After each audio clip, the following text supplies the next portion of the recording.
ਕੀ ਹਾਲ ਨੇ? बीबा जी वैसे ब्रेकफास्ट भी कर रहे ने तो तुरे फिर रहे ने। अच्छा, 33ਵੀਂ ਸੰਗਤ ਪੰਜਾਬੀ ਅਦਬੀ ਸੰਗਤ ਸਾਡੀ ਅੱਜ 33ਵੀਂ ਸੰਗਤ ਹੈ ਤੇ ਮੈਂ ਸਾਰੇ ਦੋਸਤਾਂ ਨੂੰ ਜੀ ਆਇਆਂ ਨੂੰ ਕਹਿੰਦੀ ਹਾਂ। ਤੇ ਮੈਂ ਹਮੇਸ਼ਾ ਇੱਕ ਗੱਲ ਭੁੱਲ ਜਾਂਦੀ ਹੈ, ਸਾਡੇ ਸ਼ੁਰੂ ਦੇ ਰਲਤੀ ਸੰਗਤੀ ਜਵੇਦ ਬੂਟਾ ਜੀ।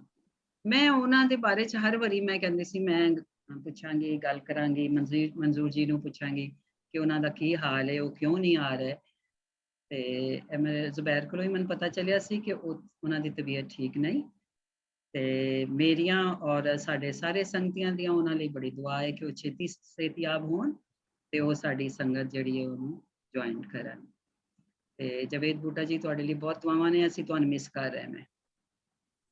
ਸਾਡੀ ਅੱਜ ਦੀ ਸੰਗਤ ਹਿੱਸਾ ਨਜ਼ਮ ਜਿਹੜਾ ਹੈ, ਨਜ਼ਮ ਸੁਣਾਉਣਗੇ ਸਾਡੇ ਪ੍ਰਾਹੁਣੇ ਬਲਵਿੰਦਰ ਸਿੰਘ ਚਾਲ। ਤੇ ਜਿਸ ਤਰ੍ਹਾਂ ਹਮੇਸ਼ਾ ਹੁੰਦਾ ਹੈ, ਇਹ ਆਪਣੀ ਨਜ਼ਮ ਸੁਣਾਉਣਗੇ ਔਰ ਫਿਰ ਉਹਦੇ ਤੇ ਗੱਲਬਾਤ ਹੋਏਗੀ। ਇਹਦੇ ਬਾਅਦ ਕਹਾਣੀ ਜਿਹੜੀ ਹੈ ਉਹ ਤਲਤ ਨਵੀਦ ਜੀ ਕਹਾਣੀ ਆਪਣੀ ਪੇਸ਼ ਕਰਨਗੇ ਔਰ ਉਹਦੇ ਤੇ ਗੱਲਬਾਤ ਹੋਏਗੀ।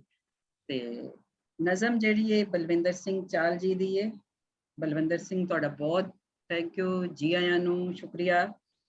ਬਲਵਿੰਦਰ ਸਿੰਘ PhD ਨੇ, MPhil ਇਹਨਾਂ ਨੇ ਕੀਤਾ ਹੋਇਆ ਹੈ ਔਰ ਇਹ ਪੜ੍ਹਾ ਰਹੇ ਨੇ ਅੱਜ ਕੱਲ ਨਵਾਂ ਸ਼ਹਿਰ ਕਾਲਜ ਜਿਹੜਾ ਹੈ ਪੰਜਾਬ ਯੂਨੀਵਰਸਿਟੀ ਤੋਂ ਰਿਲੇਟਡ ਹੈ, ਉੱਥੇ ਪ੍ਰੋਫੈਸਰ ਨੇ ਔਰ ਉੱਥੇ ਪੜ੍ਹਾ ਰਹੇ ਨੇ।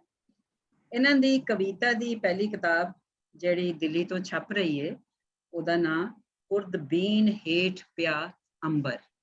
ਕਿਉਂ ਜੀ, ਠੀਕ ਹੈ? ਇਹੋ ਹੀ ਨਾਂ ਹੈ? ਹਾਂਜੀ ਮੈਮ। ਬਲਵਿੰਦਰ ਜੀ ਜੀ, ਇਹਨਾਂ ਦੀ ਇਹ ਕਵਿਤਾ ਦੀ ਕਿਤਾਬ ਆ ਰਹੀ ਹੈ ਕਵਿਤਾਵਾਂ ਦੀ, ਤੇ ਅਸੀਂ ਇਹ ਦੁਆ ਕਰਨੇ में ਕਿ ਇਹ ਛੇਤੀ ਕਿਤਾਬ ਇਹ ਆਏ। ਇਹਦੇ ਇਲਾਵਾ ਖੋਜ ਪੱਤਰ ਤੇ ਇਹਨਾਂ ਦੀ ਸ਼ਾਇਰੀ ਜਿਹੜੀ ਹੈ ਇਹ TV ਦੇ ਉੱਤੇ ਇਹ ਅਕਸਰ ਪੜ੍ਹਦੇ ਨੇ ਤੇ ਇਹਨਾਂ ਦੇ ਖੋਜ ਪੱਤਰ ਜਿਹੜੇ ਨੇ ਉਹ ਸੈਮੀਨਾਰਾਂ ਦੇ ਵਿੱਚ ਵੀ ਇਹ ਆਪਣਾ ਪੜ੍ਹਦੇ ਨੇ। ਤੇ ਅੱਜ ਅਸੀਂ ਇਹਨਾਂ ਦੀ ਨਜ਼ਮ ਸੁਣਾਂਗੇ ਬਲਵਿੰਦਰ ਸਿੰਘ ਚਾਲ ਜੀ ਦੀ।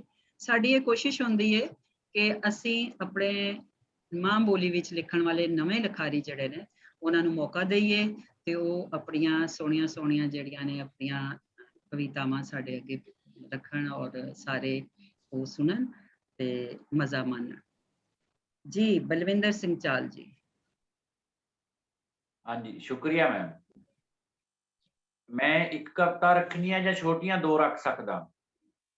ਠੀਕ ਹੈ, ਤੁਸੀਂ ਅਗਰ ਲੰਬੀ ਹੈ ਤੇ ਇੱਕ ਪੜ੍ਹ ਲਓ ਤੇ ਜੇ ਛੋਟੀਆਂ ਨੇ ਤੇ ਦੋ ਪੜ੍ਹ ਲਓ। ਛੋਟੀਆਂ ਹੀ ਨੇ ਮੈਮ, ਇੱਕ ਅੱਧੇ ਕੁ ਮਿੰਟ ਦੀ, ਇੱਕ ਅੱਧੇ ਕੁ ਮਿੰਟ। ਠੀਕ ਹੈ, ਦੋ ਪੜ੍ਹ ਲਓ ਫਿਰ, ਛੋਟੀਆਂ ਨੇ ਤੇ ਦੋ ਪੜ੍ਹ ਲਓ। ਮੇਰੀ ਪਹਿਲੀ ਨਜ਼ਮ ਹੈ ਸਮੇਂ 'ਚ ਹੋਏ ਸੁਰਾਖ। ਹਾਂਜੀ, ਉਹਦਾ ਮਜ਼ਮੂਨ ਹੈ ਸਮੇਂ 'ਚ ਹੋਏ ਸੁਰਾਖ। ਜਮਾਤ ਵਿੱਚ ਅਖਾਣ ਪੜ੍ਹਾਉਂਦਿਆਂ ਮੈਂ ਕਿਹਾ ਜਿਹਾ ਬੀਜੋਗੇ ਤਿਹਾ ਵੱਢੋਗੇ, ਐ ਜੋ ਸਾਓ ਸੋ ਸ਼ੈਲ ਜੋ ਰੀਪ। ਜਮਾਤ ਵਿੱਚ ਅਖਾਣ ਪੜ੍ਹਾਉਂਦਿਆਂ ਮੈਂ ਕਿਹਾ ਜਿਹਾ ਬੀਜੋਗੇ ਤਿਹਾ ਵੱਢੋਗੇ। ਜਮਾਤ ਵਿੱਚ ਮੇਰੇ ਹੀ ਪਿੰਡ ਦਾ ਮੁੰਡਾ ਬੈਠਾ ਹੈ, ਉਸ ਵੱਲ ਤੱਕ ਮੈਂ ਪੜ੍ਹਾਉਂਦਾ ਅਟਕ ਜਾਂਦਾ ਹਾਂ। ਡਰਦਾ ਹਾਂ ਕਿਤੇ ਉਹ ਖੜਾ ਹੋ ਕੇ ਕਹਿ ਨਾ ਦੇਵੇ, ਸਰ ਮੇਰੇ ਬਾਪੂ ਨੇ ਖੇਤ 'ਚ ਬੜੇਵੇਂ ਬੀਜੇ ਸੀ, ਫਿਰ ਸਲਫਾਸ ਕਿਵੇਂ ਉਗਾਈ। ਇਹ ਜੀ ਮੇਰੀ ਪਹਿਲੀ ਨਜ਼ਮ ਹੈ। ਵਾਹ जी। दूसरी मेरी नज़म है कविता बनाम। एक दफा दोबारा पढ़ दो, एक दफा दोबारा हौली आराम दे नाल बोल पढ़ दो। जी जी जी। जमात विच अखान पढ़ाउंदियां मैं कहा जिहा बीजोगे तिहा वड्डोगे। जमात विच अखान पढ़ाउंदियां मैं कहा जिहा बीजोगे तिहा वड्डोगे। जमात विच मेरे ही पिंड दा मुंडा बैठा है, उस वल तक मैं पढ़ाउंदा अटक जांदा हां। उस वल तक मैं पढ़ाउंदा अटक जांदा हां। डरदा हां किते वो खड़ा हो के कह ना देवे, सर मेरे बापू ने तां ਖੇਤ 'ਚ ਬੜੇਵੇਂ ਬੀਜੇ ਸੀ, ਫਿਰ ਸਲਫਾਸ ਕਿਵੇਂ ਉੱਗ ਆਈ? ਜੀ ਜੀ ਮੇਰੀ ਦੂਜੀ ਕਵਿਤਾ सॉरी ਕਵਿਤਾ ਬਣਾ- सफात की है सफात ਸਲਫਾਸ ਇਹ ਜੀ ਜਿਹੜਾ ਕਿਸਾਨਾਂ ਦੀ ਖੁਦਕੁਸ਼ੀ ਆ, ਉਹ ਸਲਫਾਸ ਪੰਜਾਬ ਦੇ ਵਿੱਚ ਨਾ ਇੱਧਰ ਸਲਫਾਸ ਖਾ ਕੇ ਕਿਸਾਨ ਬਹੁਤ ਮਰ ਰਹੇ ਨੇ। ਉਹ ਖੇਤ 'ਚ ਅੱਛਾ, ਬੀਜ ਅੱਛਾ। ਬੀਜਦੇ ਆ ਤੇ ਸਲਫਾਸ ਮਤਲਬ ਉੱਗਦੀ ਆ ਖੇਤਾਂ 'ਚ। ਇਹ ਇਹਦੇ 'ਚ ਸੀ। की लफज है दोबारा बोलना जरा ऊंची। सल्फास अच्छा सल्फास सल्फास जी, सल्फास जी, पेस्टिसाइड। ठीक है ठीक है ठीक है। दूजी मेरी कविता कविता बनाम भाषा विग्यानी। ਉਹ ਜਿਸ ਨੂੰ ਆਪਣੀ ਕਲਾ ਤੇ ਬੜਾ ਨਾਜ਼ ਸੀ, ਉਹ ਜਿਸ ਨੂੰ ਆਪਣੀ ਕਲਾ ਤੇ ਬੜਾ ਨਾਜ਼ ਸੀ, ਮਹੀਨ ਬੁੱਧੀ ਤੇ ਬੜਾ ਮਾਣ ਸੀ, ਉਹ ਆਪਣੀ ਪਾਰਖੂ ਅੱਖ ਤੇ ਬੜਾ ਫਖਰ ਕਰਦਾ। ਉਹ ਜਿਸ ਨੂੰ ਆਪਣੀ ਕਲਾ ਤੇ ਬੜਾ ਨਾਜ਼ ਸੀ, ਮਹੀਨ ਬੁੱਧੀ ਤੇ ਬੜਾ ਮਾਣ ਸੀ, ਉਹ ਆਪਣੀ ਪਾਰਖੂ ਅੱਖ ਤੇ ਬੜਾ ਫਖਰ ਕਰਦਾ। ਮੇਰੀ ਲੋਚਾ ਸੀ ਕਵਿਤਾ ਵਾਂਗ ਜੀਵਾਂ, ਮੇਰੀ ਲੋਚਾ ਸੀ ਕਵਿਤਾ ਵਾਂਗ ਜੀਵਾਂ, ਤਵੱਕੋ ਰੱਖਦੀ ਸਾਂ ਕਿ ਮੇਰੀ ਕਥਾ ਨੂੰ ਉਹ ਨਾਵਲ ਵਾਂਗ ਪੜ੍ਹੇ, ਵਿਸਥਾਰ ਨਾਲ ਸ਼ਬਦ ਸ਼ਬਦ ਵਾਕ ਵਾਕ ਆਦਿ ਤੋਂ ਅੰਤ ਤੱਕ। ਮੇਰੀ ਲੋਚਾ ਸੀ ਕਵਿਤਾ ਵਾਂਗ ਜੀਵਾਂ, ਤਵੱਕੋ ਰੱਖਦੀ ਸਾਂ ਮੇਰੀ ਕਥਾ ਨੂੰ ਉਹ ਨਾਵਲ ਵਾਂਗ ਪੜ੍ਹੇ, ਵਿਸਥਾਰ ਨਾਲ ਸ਼ਬਦ ਸ਼ਬਦ ਵਾਕ ਵਾਕ ਆਦਿ ਤੋਂ ਅੰਤ ਤੱਕ। ਪਰ ਉਹ ਕਿਸੇ ਭਾਸ਼ਾ ਵਿਗਿਆਨੀ ਵਾਂਗ ਮੇਰੇ ਚੋਂ ਬਿੰਦੀਆਂ ਟਿੱਪੀਆਂ ਸਿਹਾਰੀਆਂ ਬਿਹਾਰੀਆਂ ਦੀਆਂ ਗਲਤੀਆਂ ਕੱਢਣ ਤੱਕ ਹੀ ਮਹਿਦੂਦ ਰਿਹਾ। ਪਰ ਉਹ ਕਿਸੇ ਭਾਸ਼ਾ ਵਿਗਿਆਨੀ ਵਾਂਗ ਮੇਰੇ ਚੋਂ ਬਿੰਦੀਆਂ ਟਿੱਪੀਆਂ ਸਿਹਾਰੀਆਂ ਬਿਹਾਰੀਆਂ ਦੀਆਂ ਗਲਤੀਆਂ ਕੱਢਣ ਤੱਕ ਹੀ ਮਹਿਦੂਦ ਰਿਹਾ। ਮੈਂ ਜੋ ਕਵਿਤਾ ਵਾਂਗ ਜਿਉਣਾ, ਮੈਂ ਜੋ ਲੋਚਦੀ ਸਾਂ ਕਵਿਤਾ ਵਾਂਗ ਜਿਉਣਾ ਤੇ ਉਸ ਤੋਂ ਨਾਵਲ ਵਾਂਗ ਪੜ੍ਹੇ ਜਾਣਾ, ਨਾ ਉਹ ਮੈਨੂੰ ਨਾਵਲ ਵਾਂਗ ਪੜ੍ਹ ਸਕਿਆ, ਨਾ ਮੈਂ ਕਵਿਤਾ ਵਾਂਗ ਜਿਉਂ ਸਕੀ। ਸ਼ੁਕਰੀਆ ਜੀ। ਫੇਰ ਜੀ ਇੱਕ ਵਾਰੀ। ਬਲਵਿੰਦਰ ਜੀ ਇਹਦੇ ਵਿੱਚ ਨਾ ਇਹ ਜਿਹੜੇ ਤੁਸੀਂ ਬਿਹਾਰੀਆਂ ਸਿਹਾਰੀਆਂ ਪੜ੍ਹੀਆਂ ਨੇ ਨਾ, ਉਹ ਮੈਨੂੰ ਤਾਂ ਸਮਝ ਆ ਜਾਣਗੀਆਂ, ਮੈਨੂੰ ਗੁਰਮੁਖੀ ਆਉਂਦੀ ਹੈ, ਲੇਕਿਨ ਸਾਡੀ ਸੰਗਤ 'ਚ ਐਸੇ ਦੋਸਤ ਵੀ ਨੇ ਜਿਨ੍ਹਾਂ ਨੂੰ ਗੁਰਮੁਖੀ ਨਹੀਂ ਆਉਂਦੀ। ਜਾਂ ਤੇ ਇਹਨੂੰ ਐਕਸਪਲੇਨ ਥੋੜਾ ਜਿਹਾ ਕਰ ਦਿਓ। ਇਹਦੇ ਵਿੱਚ ਜੀ ਇਹ ਲਗਾ ਮਾਤਰਾ ਨਹੀਂ, ਪੰਜਾਬੀ ਦੇ ਤੋਂ ਸ਼ਬਦ ਪਾਉਣੇ ਆ ਨਾ, ਉਹਦੇ ਵਿੱਚ ਲਗਾ ਮਾਤਰਾ ਨਹੀਂ। ਦੇਖੋ ਗੱਲ ਸੁਣੋ, ਇਹਨੂੰ ਸਿੱਧੀ ਸਮਝਾ, ਆਪਣਾ ਲਹਿੰਦੇ ਪੰਜਾਬ ਵਾਲਿਆਂ ਨੂੰ ਇਹ ਸਮਝਣਾ ਚਾਹੀਦਾ ਕਿ ਜ਼ੇਰ ਜ਼ਬਰ ਪੇਸ਼ਾਂ ਨੇ। ਜਿਵੇਂ ਜ਼ੇਰਾਂ ਜ਼ਬਰਾਂ ਪੇਸ਼ਾਂ ਲਾਉਂਦੇ ਆ, ਉਵੇਂ ਸਿਹਾਰੀਆਂ ਬਿਹਾਰੀਆਂ ਹੁੰਦੀਆਂ ਨੇ।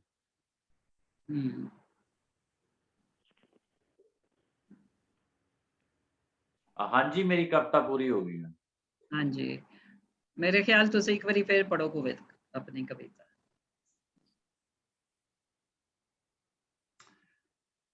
ਉਹ ਜਿਸ ਨੂੰ ਆਪਣੀ ਕਲਾ ਤੇ ਬੜਾ ਨਾਜ਼ ਸੀ, ਮਹੀਨ ਬੁੱਧੀ ਤੇ ਬੜਾ ਮਾਣ ਸੀ, ਉਹ ਆਪਣੀ ਪਾਰਖੂ ਅੱਖ ਤੇ ਬੜਾ ਫਖਰ ਕਰਦਾ। ਉਹ ਜਿਸ ਨੂੰ ਆਪਣੀ ਕਲਾ ਤੇ ਬੜਾ ਨਾਜ਼ ਸੀ, ਮਹੀਨ ਬੁੱਧੀ ਤੇ ਬੜਾ ਮਾਣ ਸੀ, ਆਪਣੀ ਪਾਰਖੂ ਅੱਖ ਤੇ ਬੜਾ ਫਖਰ ਕਰਦਾ।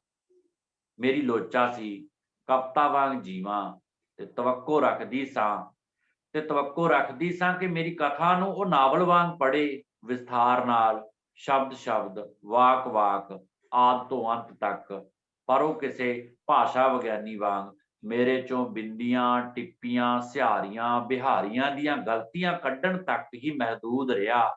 ਮੈਂ ਜੋ ਲੋਚਦੀ ਸਾਂ ਕਵਿਤਾ ਵਾਂਗ ਜਿਉਣਾ ਤੇ ਉਸ ਤੋਂ ਨਾਵਲ ਵਾਂਗ ਪੜ੍ਹੇ ਜਾਣਾ, ਨਾ ਉਹ ਮੈਨੂੰ ਨਾਵਲ ਵਾਂਗ ਪੜ੍ਹ ਸਕਿਆ, ਨਾ ਮੈਂ ਕਵਿਤਾ ਵਾਂਗ ਜਿਉਂ ਸਕੀ। ਜੀ ਬਹੁਤ ਵਧੀਆ, ਬਹੁਤ ਵਧੀਆ ਬਲਵਿੰਦਰ ਜੀ, ਵੈਰੀ ਨਾਈਸ।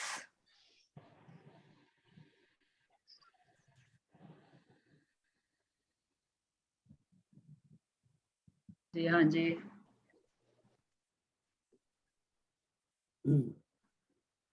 ਜੀ ਸਮੀਨਾ ਜੀ, ਇਹਨਾਂ ਦੀ ਪਹਿਲੀ ਕਵਿਤਾ ਦੇ ਵਿੱਚ ਇਹਨਾਂ ਨੇ ਇੱਕ ਅੱਜ ਦੇ ਸਮੇਂ ਦੀ ਸੱਚਾਈ ਨੂੰ ਬਿਆਨ ਕੀਤਾ ਹੈ, ਜੋ ਕਿਸਾਨੀ ਦੀ ਦਸ਼ਾ ਹੈ, ਔਰ ਬਹੁਤ ਹੀ ਸਹੀ ਤਰੀਕਾ ਹੈ ਜਿਸ ਨਾਲ ਇਹਨਾਂ ਨੇ ਇਹਨੂੰ ਬਿਆਨਿਆ ਹੈ, ਕਿਉਂਕਿ ਜਦੋਂ ਅਸੀਂ ਬੱਚਿਆਂ ਨੂੰ ਇਹ ਸਮਝਾ ਪਾਉਣ ਵਿੱਚ ਅਸਮਰੱਥ ਹਾਂ ਕਿ ਕਿਸਾਨ ਖੁਦਕੁਸ਼ੀ ਕਿਉਂ ਕਰਦਾ ਹੈ,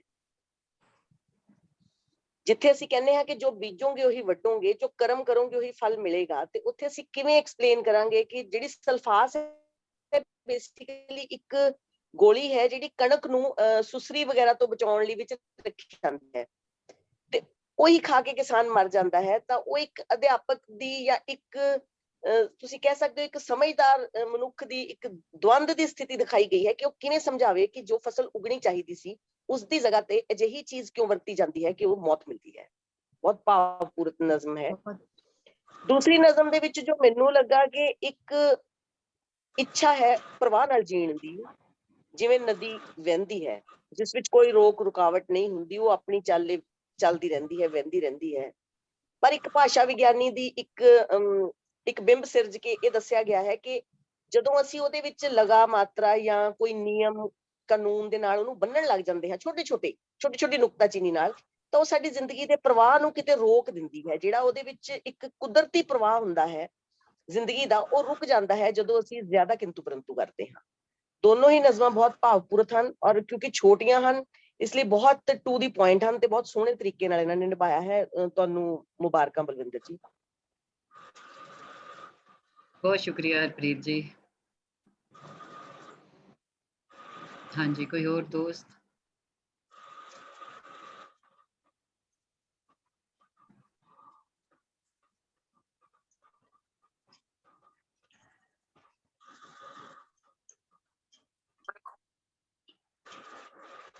ਜਿਹੜੀ ਇਹਨਾਂ ਦੀ ਪਹਿਲੀ ਨਜ਼ਮ ਹੈ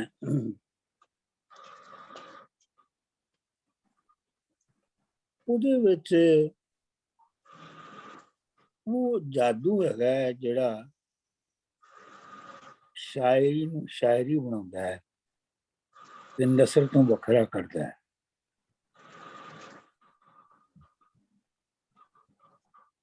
ਕਹਾਵਤਾਂ ਪੜ੍ਹਾਉਣਾ, ਕਹਾਵਤਾਂ ਪੜ੍ਹਨਾ, ਕਹਾਵਤਾਂ ਬਣਨਾ ਇੱਕ ਅਮਲ ਹੈ ਸੁਸਾਇਟੀ ਦਾ, ਤੇ ਅਸਲੀਅਤ ਉਹਨਾਂ ਦੇ ਪਿੱਛੇ ਕੀ ਹੈ, ਉਹਦਾ ਕੰਟਰਾਸਟ ਹੈ। ਜੋ ਕਹਾਵਤਾਂ 'ਚ ਕਿਹਾ ਜਾਂਦਾ ਹੈ ਹਕੀਕਤ ਉਹਦੇ ਬਿਲਕੁਲ ਉਲਟ ਸਾਹਮਣੇ ਆਉਂਦੀ ਹੈ। ਤੇ ਇਸ ਨੂੰ ਜਿਵੇਂ ਇਹਨਾਂ ਨੇ ਪਹਿਲੇ ਹਿੱਸੇ ਤੋਂ ਨਹੀਂ ਪਤਾ ਲੱਗਦਾ, ਜਿਹੜੀ ਪਹਿਲਾ ਹਿੱਸਾ ਕਿ ਮੈਂ ਕਹਾਵਤਾਂ ਪੜ੍ਹਾ ਰਿਹਾ, ਉਹ ਤੋਂ ਨਹੀਂ ਪਤਾ ਲੱਗਦਾ ਕਿ ਇਹ ਕਿੱਥੇ ਜਾ ਰਹੇ ਨੇ। ਲੇਕਿਨ ਯਕਦਮ ਪਿੰਡ ਦੇ ਸਕੂਲ ਦਾ ਮੁੰਡਾ ਜਿਹੜਾ ਹੈ ਉਹ ਦਾ ਸਵਾਲ ਜਿਹੜਾ ਹੈ ਉਹ ਆਪਣੇ ਆਪ ਵਿੱਚ ਇੱਕ ਬਹੁਤ ਵੱਡੀ ਨਜ਼ਮ ਬਣ ਜਾਂਦਾ ਹੈ।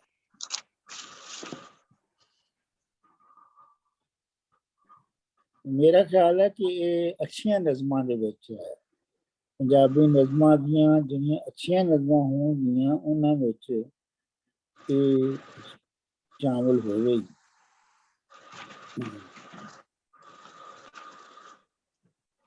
ਜੀ ਬਹੁਤ ਸ਼ੁਕਰੀਆ ਡਾਕਟਰ ਸਾਹਿਬ। ਦੂਸਰੀ ਨਜ਼ਮ ਜਿਹੜੀ ਹੈ ਉਹ ਤੇ ਸਿੱਧੀ ਹੈਗੀ ਹੈ ਕਿ ਮਤਲਬ ਸਾਡੇ ਅਦਬੀ ਸੀਨ ਦੇ ਵਿੱਚ ਜਿਹੜੇ ਬੜੇ ਵੱਡੇ ਲਿਟਰਰੀ ਕ੍ਰਿਟਿਕ ਬਣ ਜਾਂਦੇ ਨੇ, ਉਹ ਕਿਸੇ ਵੀ ਕ੍ਰੀਏਟਿਵ ਪ੍ਰੋਸੈਸ ਨੂੰ ਮਾਣ ਨਹੀਂ ਪਾਉਂਦੇ, ਇੰਜੋਏ ਨਹੀਂ ਕਰ ਸਕਦੇ, ਤੇ ਉਹਦੇ ਸਿਰਫ ਟੈਕਨੀਕਲ ਸਟਰਕਚਰ ਦੇ ਉੱਤੇ ਹੀ ਉਹ ਜੁੜੇ ਜਾਂਦੇ, ਟੈਕਨੀਕਲ ਐਸਪੈਕਟ ਦੇ ਵਿੱਚ ਹੀ ਵੱਜੇ ਰਹਿੰਦੇ ਨੇ। ਮਤਲਬ ਇਹ ਹੈ ਕਿ ਜਿਵੇਂ ਉਰਦੂ ਦੇ ਵਿੱਚ, ਪੰਜਾਬੀ ਦੇ ਵਿੱਚ ਅਰੂਜ਼ ਹੈ, ਤੇ ਅਰੂਜ਼ ਦੇ ਵਿੱਚ ਮਾਤਰੇ ਗਿਣੇ ਜਾਂਦੇ ਨੇ ਤੇ ਉਹਨੂੰ ਬੜੀ ਜਾਣਕਾਰੀ ਸਮਝਿਆ ਜਾਂਦਾ ਹੈ। ਪਰ ਜਿਹੜੀ ਉਹ ਜਾਣਕਾਰੀ ਹੈ ਉਹ ਚੰਗਾ ਸ਼ਾਇਰ ਨਹੀਂ ਪੈਦਾ ਕਰ ਦਿੰਦੀ,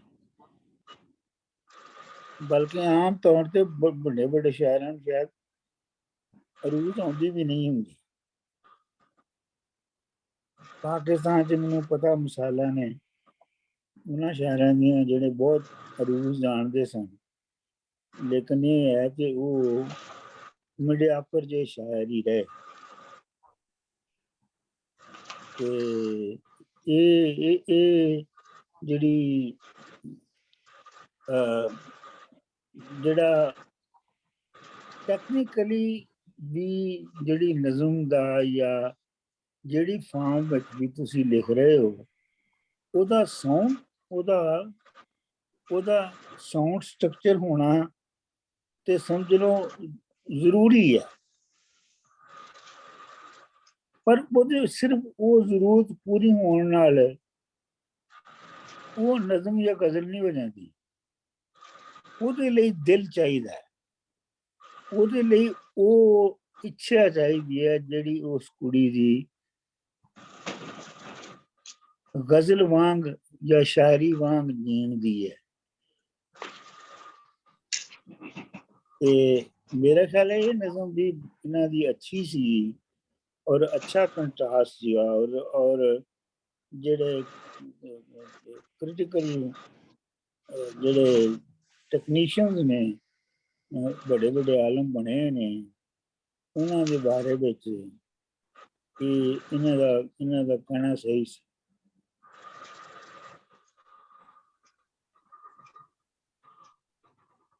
जी बहुत शुक्रिया मंजूर जी। और कोई दोस्त साडे गल करना चाहन बलवंदर जी दी नज़मां ते?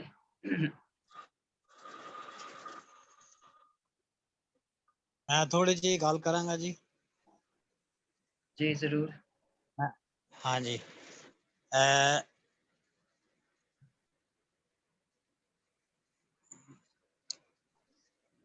ਜਿਹੜੀ ਪਹਿਲੀ ਨਜ਼ਮ ਹੈ ਬਲਵਿੰਦਰ ਜੀ ਦੀ, ਉਹ ਹਜ਼ੂਰ ਸਾਹਿਬ ਨੇ ਸਾਰੀ ਗੱਲਬਾਤ ਅੱਛੀ ਕੀਤੀ ਹੈ ਦੋਵੇਂ ਨਜ਼ਮਾਂ ਬਾਰੇ। ਹਿੰਦੂ ਮਤ 'ਚ ਇੱਕ ਹੋਰ ਫਲਸਫਾ ਵੀ ਹੈਗਾ, ਉਹਨੂੰ ਕਹਿੰਦੇ ਨੇ ਕਰਮ, ਕਿ ਬੰਦੇ ਨੂੰ ਉਹਦੇ ਕਰਮਾਂ ਦਾ ਫਲ ਮਿਲਦਾ ਹੈ। ਇਹਦੇ ਵਿੱਚ ਉਹਨਾਂ ਨੇ ਕਿਹਾ ਤੁਸੀਂ ਜੋ ਬੀਜੋਗੇ ਤੁਸੀਂ ਉਹੀ ਪਾਓਗੇ। ਇਹ ਥੋੜਾ ਥੋੜਾ ਜਿਹੜਾ ਹੈ ਉਹਦੇ ਨਾਲ ਵੀ ਮਿਲਦੀ ਹੈ। ਤੇ ਅਖਾਣ ਵੀ ਇਹਨਾਂ ਨੇ ਇਹਦੇ ਵਿੱਚ ਜਿਹੜਾ ਹੈ ਉਹ ਉਲਟਾ ਦਿੱਤਾ ਹੈ, ਤੇ ਉਹ ਸਾਰਾ ਜਿਹੜੀ ਹੈ ਉਹਦੇ ਪਿੱਛੇ ਸਾਰੀ ਜਿਹੜੀ ਗੱਲਬਾਤ ਹੈ ਉਹ ਵੀ ਇਹਨਾਂ ਨੇ ਉਲਟਾ ਦਿੱਤੀ ਹੈ। ਔਰ ਬੜੇ ਸੋਹਣੇ ਢੰਗ ਨਾਲ ਮੈਂ ਸਮਝਦਾ ਕਿ ਉਹਨਾਂ ਨੇ ਜਿਹੜੀ ਕਿਸਾਨੀ ਹੈ, ਜਿਹੜੀ ਕਿਸਾਨੀ ਦੀਆਂ ਜਿਹੜੇ ਅੱਜ ਕੱਲ੍ਹ ਵੀ ਵੈਸੇ ਦਿੱਲੀ 'ਚ ਆ ਕੇ ਬੈਠੇ ਨੇ ਵਿਚਾਰੇ, ਔਰ ਬੜੀਆਂ ਜ਼ਿਆਦਾ ਉਹਨਾਂ ਦੀਆਂ ਹੁੰਦੀਆਂ ਨੇ ਜਿਹੜੀਆਂ ਨੇ ਆਪ ਹਥਿਆਵਾਂ, ਤੇ ਉਹਦੇ ਹਿਸਾਬ ਨਾਲ ਇੱਕ ਬੜੀ ਸ਼ਾਨਦਾਰ ਨਜ਼ਮ ਹੈ। ਤੇ ਦੂਜੀ ਜਿਹੜੀ ਨਜ਼ਮ ਹੈ ਉਹਦੇ ਵਿੱਚ ਜਿਹੜਾ ਉਹ ਕਹਿੰਦੇ ਨੇ ਕਿ ਮੈਂ ਇਸ ਤਰ੍ਹਾਂ ਲਿਖੇ ਸ਼ਬਦ, ਔਰ ਮੈਂ ਚਾਹੁੰਦੀ ਸਾਂ ਕਿ ਉਹਦੇ 'ਚ ਜ਼ਨਾਨੀ ਬਣ ਕੇ ਉਹਨਾਂ ਨੇ ਪੋਇਮ ਲਿਖੀ ਹੈ, ਲੇਕਿਨ ਉਹ ਜਿਹੜੇ ਨੇ ਸਵਾਰੀਆਂ ਜਾਂ ਨਹਾਰੀਆਂ ਜਿਹੜੀਆਂ ਉਹਨਾਂ ਦੇ ਉੱਤੇ ਹੀ ਜ਼ੇਰਾਂ ਜ਼ਬਰਾਂ ਪੇਸ਼ਾਂ ਤੇ ਹੀ ਗੌਰ ਕਰਦਾ ਰਿਹਾ ਜਾਂ ਇਮਲਾ ਸਹੀ ਕਰਦਾ ਰਿਹਾ, ਔਰ ਜਿਹੜੇ ਅਸਲ ਤੱਤ ਹੈਗਾ ਸੀ ਗੱਲ ਦਾ, ਜਿਹੜੇ ਗੱਲ ਦੇ ਅਸਲ ਮਤਲਬ ਸੀ ਉਸ ਤੱਕ ਨਹੀਂ ਪਹੁੰਚਿਆ। ਜਿਹੜੀ ਗੱਲ ਹੈ ਉਹ ਹੈ ਕਿ ਜਿਹੜੀ ਪਰਸੈਪਸ਼ਨਸ ਹੈ ਮਰਦਾਂ ਦੀ ਔਰ ਔਰਤਾਂ ਦੀ, ਉਹ ਮੇਰਾ ਖਿਆਲ ਕਾਫੀ ਡਿਫਰੈਂਟ ਹੈ। ਹੋਣੀ ਤੇ ਨਹੀਂ ਚਾਹੀਦੀ, ਦੋਵੇਂ ਇਨਸਾਨ ਨੇ, ਹਿਊਮਨ ਬੀਇੰਗ ਨੇ, ਲੇਕਿਨ ਵੇਲੇ ਦੇ ਜਿਹੜਾ ਬਹੁਤ ਵੱਡੀ ਤਾਰੀਖ ਹੈ ਉਹਦੇ ਜਿਸ ਤਰ੍ਹਾਂ ਔਰਤ ਨੂੰ ਸਪਰੈਸ ਕੀਤਾ ਗਿਆ ਔਰ ਉਹਨੂੰ ਜਿਹੜਾ ਹੈ ਇਕੁਅਲ ਨਾ ਸਮਝਿਆ ਗਿਆ, ਉਸ ਵਿੱਚ ਮਰਦ ਦੀ ਜਿਹੜੀ ਹੈ ਸੋਚ ਹੋਰ ਤਰ੍ਹਾਂ ਦੀ ਬਣ ਗਈ ਹੈ, ਪਰਸੈਪਸ਼ਨਸ ਉਹਦੇ, ਔਰ ਔਰਤਾਂ ਦੇ ਹੋਰ ਤਰ੍ਹਾਂ ਦੇ ਬਣ ਗਏ ਨੇ। ਮੈਂ ਸਮਝਦਾ ਇਸ ਗੱਲ ਨੂੰ ਨਿਖੇੜਦੀ ਹੈ ਨਜ਼ਮ, ਕਿ ਉਹਦਾ ਜਿਹੜਾ ਤੱਤ ਸੱਤ ਹੈ ਉਹਦੇ ਵੱਲ ਨਹੀਂ ਜਾਂਦਾ, ਉਹਦੀਆਂ ਜਿਹੜੀਆਂ ਫਾਰਮੈਲਿਟੀਜ਼ ਨੇ, ਸਪੈਲਿੰਗ ਨੇ, ਉਹਨਾਂ ਤੇ ਹੀ ਗੌਰ ਕਰਦਾ ਰਹਿੰਦਾ। ਤੇ ਇਸ ਹਿਸਾਬ ਨਾਲ ਵੀ ਅੱਛੀ ਨਜ਼ਮ ਹੈ। बहुत शुक्रिया जुबैर जी। मैं 2 अखर बोला हाँ जी, जी। प्लीज इजाजत होवे जी तां। जी जी जी बीबा जी, तुसी 2 नहीं 4 बोलो। ਚਾਹਲ ਸਾਹਿਬ ਕਮਾਲ ਕੀਤੀ ਤੁਸੀਂ ਤਾਂ। ਬਹੁਤ ਬਹੁਤ ਵਧਾਈ ਤੁਹਾਨੂੰ ਪਹਿਲਾਂ ਤੇ। ਮੈਂ ਐਜ਼ ਅ ਰੀਡਰ ਪਾਤਰ ਆਈ ਮੀਨ ਪਾਠਕ ਦੇ ਤੌਰ ਤੇ ਤੁਹਾਨੂੰ ਇੱਕ ਗੱਲ ਦੱਸਦੀ ਹਾਂ ਕਿ ਜਦ ਮੈਂ ਕੋਈ ਵੀ ਚੀਜ਼ ਪੜ੍ਹਦੀ ਹਾਂ ਤੇ ਉਹ ਲਫ਼ਜ਼ਾਂ ਦਾ ਮੇਰੇ ਉੱਤੇ ਕੀ ਅਸਰ ਹੁੰਦਾ ਹੈ, ਮੇਰੇ ਉੱਤੇ। ਮੈਨੂੰ ਤੁਹਾਡੀ ਜਿਹੜੇ ਪਹਿਲੀਆਂ 2 ਲਾਈਨਾਂ ਸੀ, ਮੇਰੇ ਅਸੀਂ ਜ਼ਮੀਂਦਾਰੀ ਅਸੀਂ ਅਸੀਂ ਵੀ ਜ਼ਮੀਂਦਾਰਾਂ ਦੇ ਫੈਮਲੀਆਂ ਚੋਂ ਆਈਆਂ ਹੋਈਆਂ ਨੇ, so it's very close to our hearts. ਸੋ ਮੈਨੂੰ ਇੱਕ ਫੀਲਿੰਗ ਆਫ ਅਨਈਜ਼ੀਨੈਸ ਤੁਹਾਡੀ ਜਿਹੜੀ ਉਹ ਸੀਗੀ, ਉਹ ਤਾਂ ਮੈਨੂੰ ਇੱਕ ਫੀਲਿੰਗ ਆਫ ਅਨਈਜ਼ੀਨੈਸ, ਇੱਕ ਸੈਂਸ ਆਫ ਗਿਲਟ, ਕਿਉਂਕਿ ਅਸੀਂ ਸਾਰੇ ਸ਼ਾਮਿਲ ਹਾਂ ਇਸ ਜ਼ਾਬਤੀ ਦੇ ਵਿੱਚ। We are all part of it. ਅਸੀਂ ਕਹਿ ਦਿੰਦੇ ਹਾਂ ਕਿ ਗਵਰਨਮੈਂਟ ਨੇ ਨਹੀਂ ਕੀਤਾ, we are all a part of, we are all responsible. ਜਦ ਕੋਈ ਇੱਕ ਵੀ ਜ਼ਮੀਂਦਾਰ ਦੀ ਡੈਥ ਹੁੰਦੀ ਹੈ, we are all responsible, we are all guilty. ਤੁਹਾਡੀ ਇਹਨੇ ਇੰਟਰੋਸਪੈਕਸ਼ਨ ਕਰਨ ਤੇ ਮੈਨੂੰ ਮਜਬੂਰ ਕੀਤਾ ਕਿ ਵੀ ਮੈਂ ਕੀ ਕਰ ਰਹੀ ਹਾਂ, what am I doing about it, am I just talking about it? ਮੈਂ ਹਾਂਜੀ ਬਹੁਤ ਅਫਸੋਸ ਦੀ ਗੱਲ ਹੈ। ਸੋ ਮੈਨੂੰ ਹਮੇਸ਼ਾ ਇਹ ਲੱਗਦਾ ਕਿ ਜੋ ਮੈਂ ਪੜ੍ਹਾਂ ਉਹ ਮੇਰੇ ਤੇ ਕੀ ਅਸਰ ਕਰਦਾ। ਇਹਨੇ ਮੇਰੇ ਤੇ ਬਹੁਤ ਅਸਰ ਕੀਤਾ। I literally have tears in my eyes, ਕਿਉਂਕਿ like I said, ਅਸੀਂ ਸਾਰੇ ਜ਼ਮੀਂਦਾਰੀ ਫੈਮਿਲੀ ਚੋਂ ਮੋਸਟ ਆਫ ਅਸ ਆਏ ਹੋਏ ਆ, ਤੇ ਇਹ ਸਾਡੇ ਦਿਲ ਨੂੰ ਸੱਟ ਮਾਰਦੀ। ਸੋ ਇਹ ਤਾਂ ਜੀ ਤੁਹਾਡੀ ਪਹਿਲੀ ਸੀ। ਤੇ ਜਿਹੜਾ ਦੂਜੀ ਤੁਹਾਡੀ ਸੀਗੀ, ਉਹ ਇੱਕ ਕ੍ਰੀਏਟਿਵ ਬੰਦੇ ਦਾ ਦੁਖਾਂਤ ਹੈ। ਅੱਜ ਕੱਲ ਦੀ ਸੁਸਾਇਟੀ ਦੇ ਵਿੱਚ where we want to put everybody in different columns, ਕਿ ਇਹ ਇਹਨੂੰ ਕਾਲਮ ਚ ਬਿਲੋਂਗ ਕਰਦਾ, ਇੱਕ ਉਸ ਕਾਲਮ ਚ। ਤੇ ਜਿਹੜਾ ਇੱਕ ਕ੍ਰੀਏਟਿਵ ਬੰਦਾ ਆ, ਇਹ ਉਹਦਾ ਦੁਖਾਂਤ ਹੈ। ਉਹ ਇੱਕ ਬੰਦਿਸ਼ਾਂ ਦੇ ਅਗੇਂਸਟ ਇੱਕ ਹੂਕ ਜਿਹੀ ਆ। ਔਰ ਜਿਹੜੀ ਤੁਸੀਂ ਔਰਤ ਦੇ ਪੱਖੋਂ ਲਿਖੀ ਆ, ਉਹ ਬੜੀ ਅੱਛੀ ਗੱਲ ਹੈ, ਕਿਉਂਕਿ ਇੱਕ ਔਰਤ ਹੀ ਕ੍ਰੀਏਟਿਵ ਹੈ, ਕ੍ਰੀਏਟਿਵਿਟੀ ਕਰ ਸਕਦੀ ਹੈ। I mean, she can bear a child, she is a creator। ਔਰ ਜੋ ਇੱਕ ਲਿਖਾਰੀ ਹੈ, ਔਰ ਜੋ ਵੀ ਕੋਈ ਆਰਟ ਦੀ ਕੋਈ ਚੀਜ਼ ਪ੍ਰੋਡਿਊਸ ਕਰਦਾ, ਉਹ ਵੀ ਇੱਕ ਮਾਂ ਹੀ ਆ ਉਸ ਚੀਜ਼ ਦੀ। ਸੋ ਉਹਦੇ ਵੀ ਮਤਲਬ ਕਿ ਉਹੀ ਉਹਦੀਆਂ ਫੀਲਿੰਗਸ ਨੇ, ਉਹਦੀ ਉਹੀ ਸੈਂਸਿਟਿਵਿਟੀ ਹੈ ਜਿਹੜੀ ਕਿ ਇੱਕ ਮਾਂ ਦੀ ਆਪਣੇ ਬੱਚੇ ਦੇ ਪ੍ਰਤੀ ਹੁੰਦੀ ਹੈ। ਤੇ ਇੱਕ ਜਿਹੜਾ ਕ੍ਰੀਏਟਿਵ ਬੰਦਾ ਆ, ਉਹਦੀ ਵੀ ਆਪਣੀ ਕ੍ਰੀਏਸ਼ਨ ਦੇ ਪ੍ਰਤੀ ਉਹੀ ਫੀਲਿੰਗਸ ਨੇ। ਉਹਨੇ ਆਪਣਾ ਕਲੇਜਾ ਕੱਢ ਕੇ ਰੱਖਤਾ, ਉਹਨੇ ਆਪਣਾ ਦਿਲ ਕੱਢ ਕੇ ਰੱਖਤਾ ਤੁਹਾਡੇ ਸਾਹਮਣੇ। ਔਰ ਤੁਸੀਂ ਸਿਆਰੀਆਂ ਬਿਹਾਰੀ ਦੇ ਪਿੱਛੇ ਲੱਗੇ ਹੋਏ।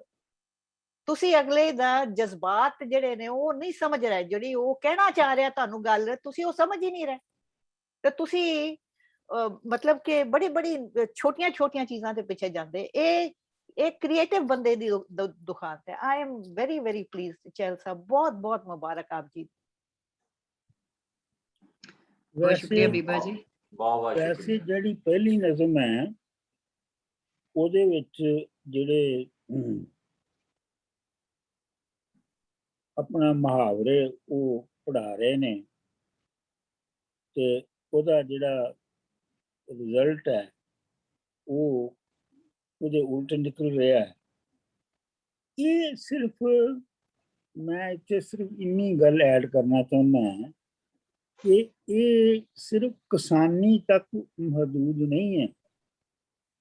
ਇਹ ਠੀਕ ਹੈ, ਅੱਜ ਕੱਲ੍ਹ ਹਿੰਦੁਸਤਾਨ ਦੇ ਵਿੱਚ ਕਿਸਾਨਾਂ ਦੇ ਨਾਲ ਇਹ ਖਾਸ ਤੌਰ ਤੇ ਹੋ ਰਿਹਾ ਹੈ, ਲੇਕਿਨ ਇਹ ਜਨਰਲੀ ਜਿਹੜਾ ਮਿਹਨਤ ਕਸ਼ ਤਬਕਾ ਹੈ, ਬਿਲਕੁਲ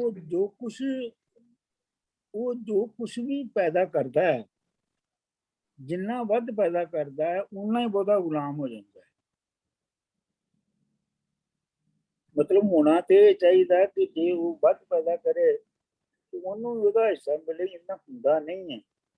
ਤੇ ਜੇ ਉਹ ਬਹੁਤ ਹੀ ਪੈਦਾ ਕਰਨ ਲੱਗ ਜਾਵੇ ਤੇ ਫਿਰ ਉਹਦਾ ਅੰਜਾਮ ਨਾਲ ਹੀ ਮੌਤ ਹੀ ਹੋ ਜਾਂਦਾ ਹੈ। ਕਿਉਂਕਿ ਜਿਹੜਾ ਹਾਕਮ ਤਬਕਾ ਹੈ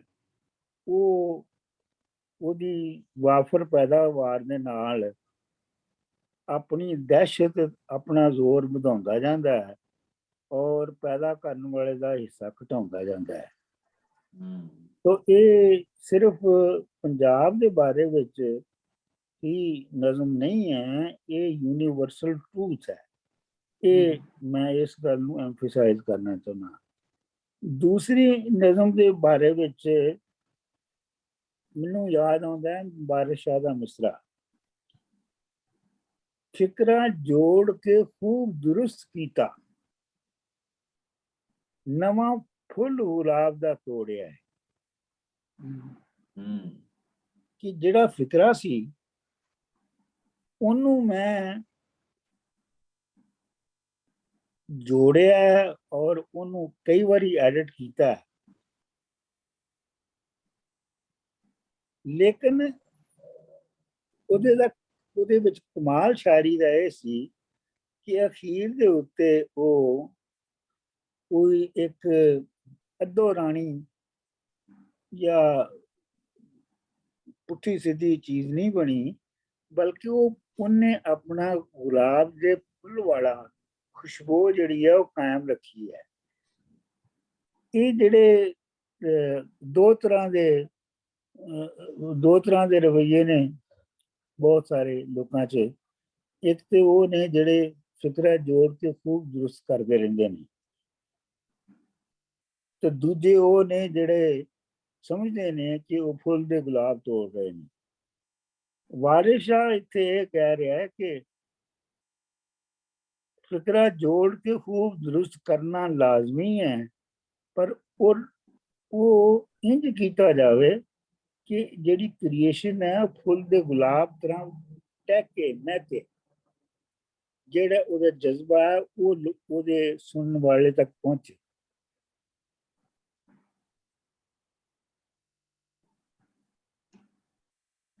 जी बहुत शुक्रिया मंजूर जी, बड़ा डिटेल नाल तुसी दोनों नज़मां ते गल कीती है और बड़ी सोहनी गल कीती है।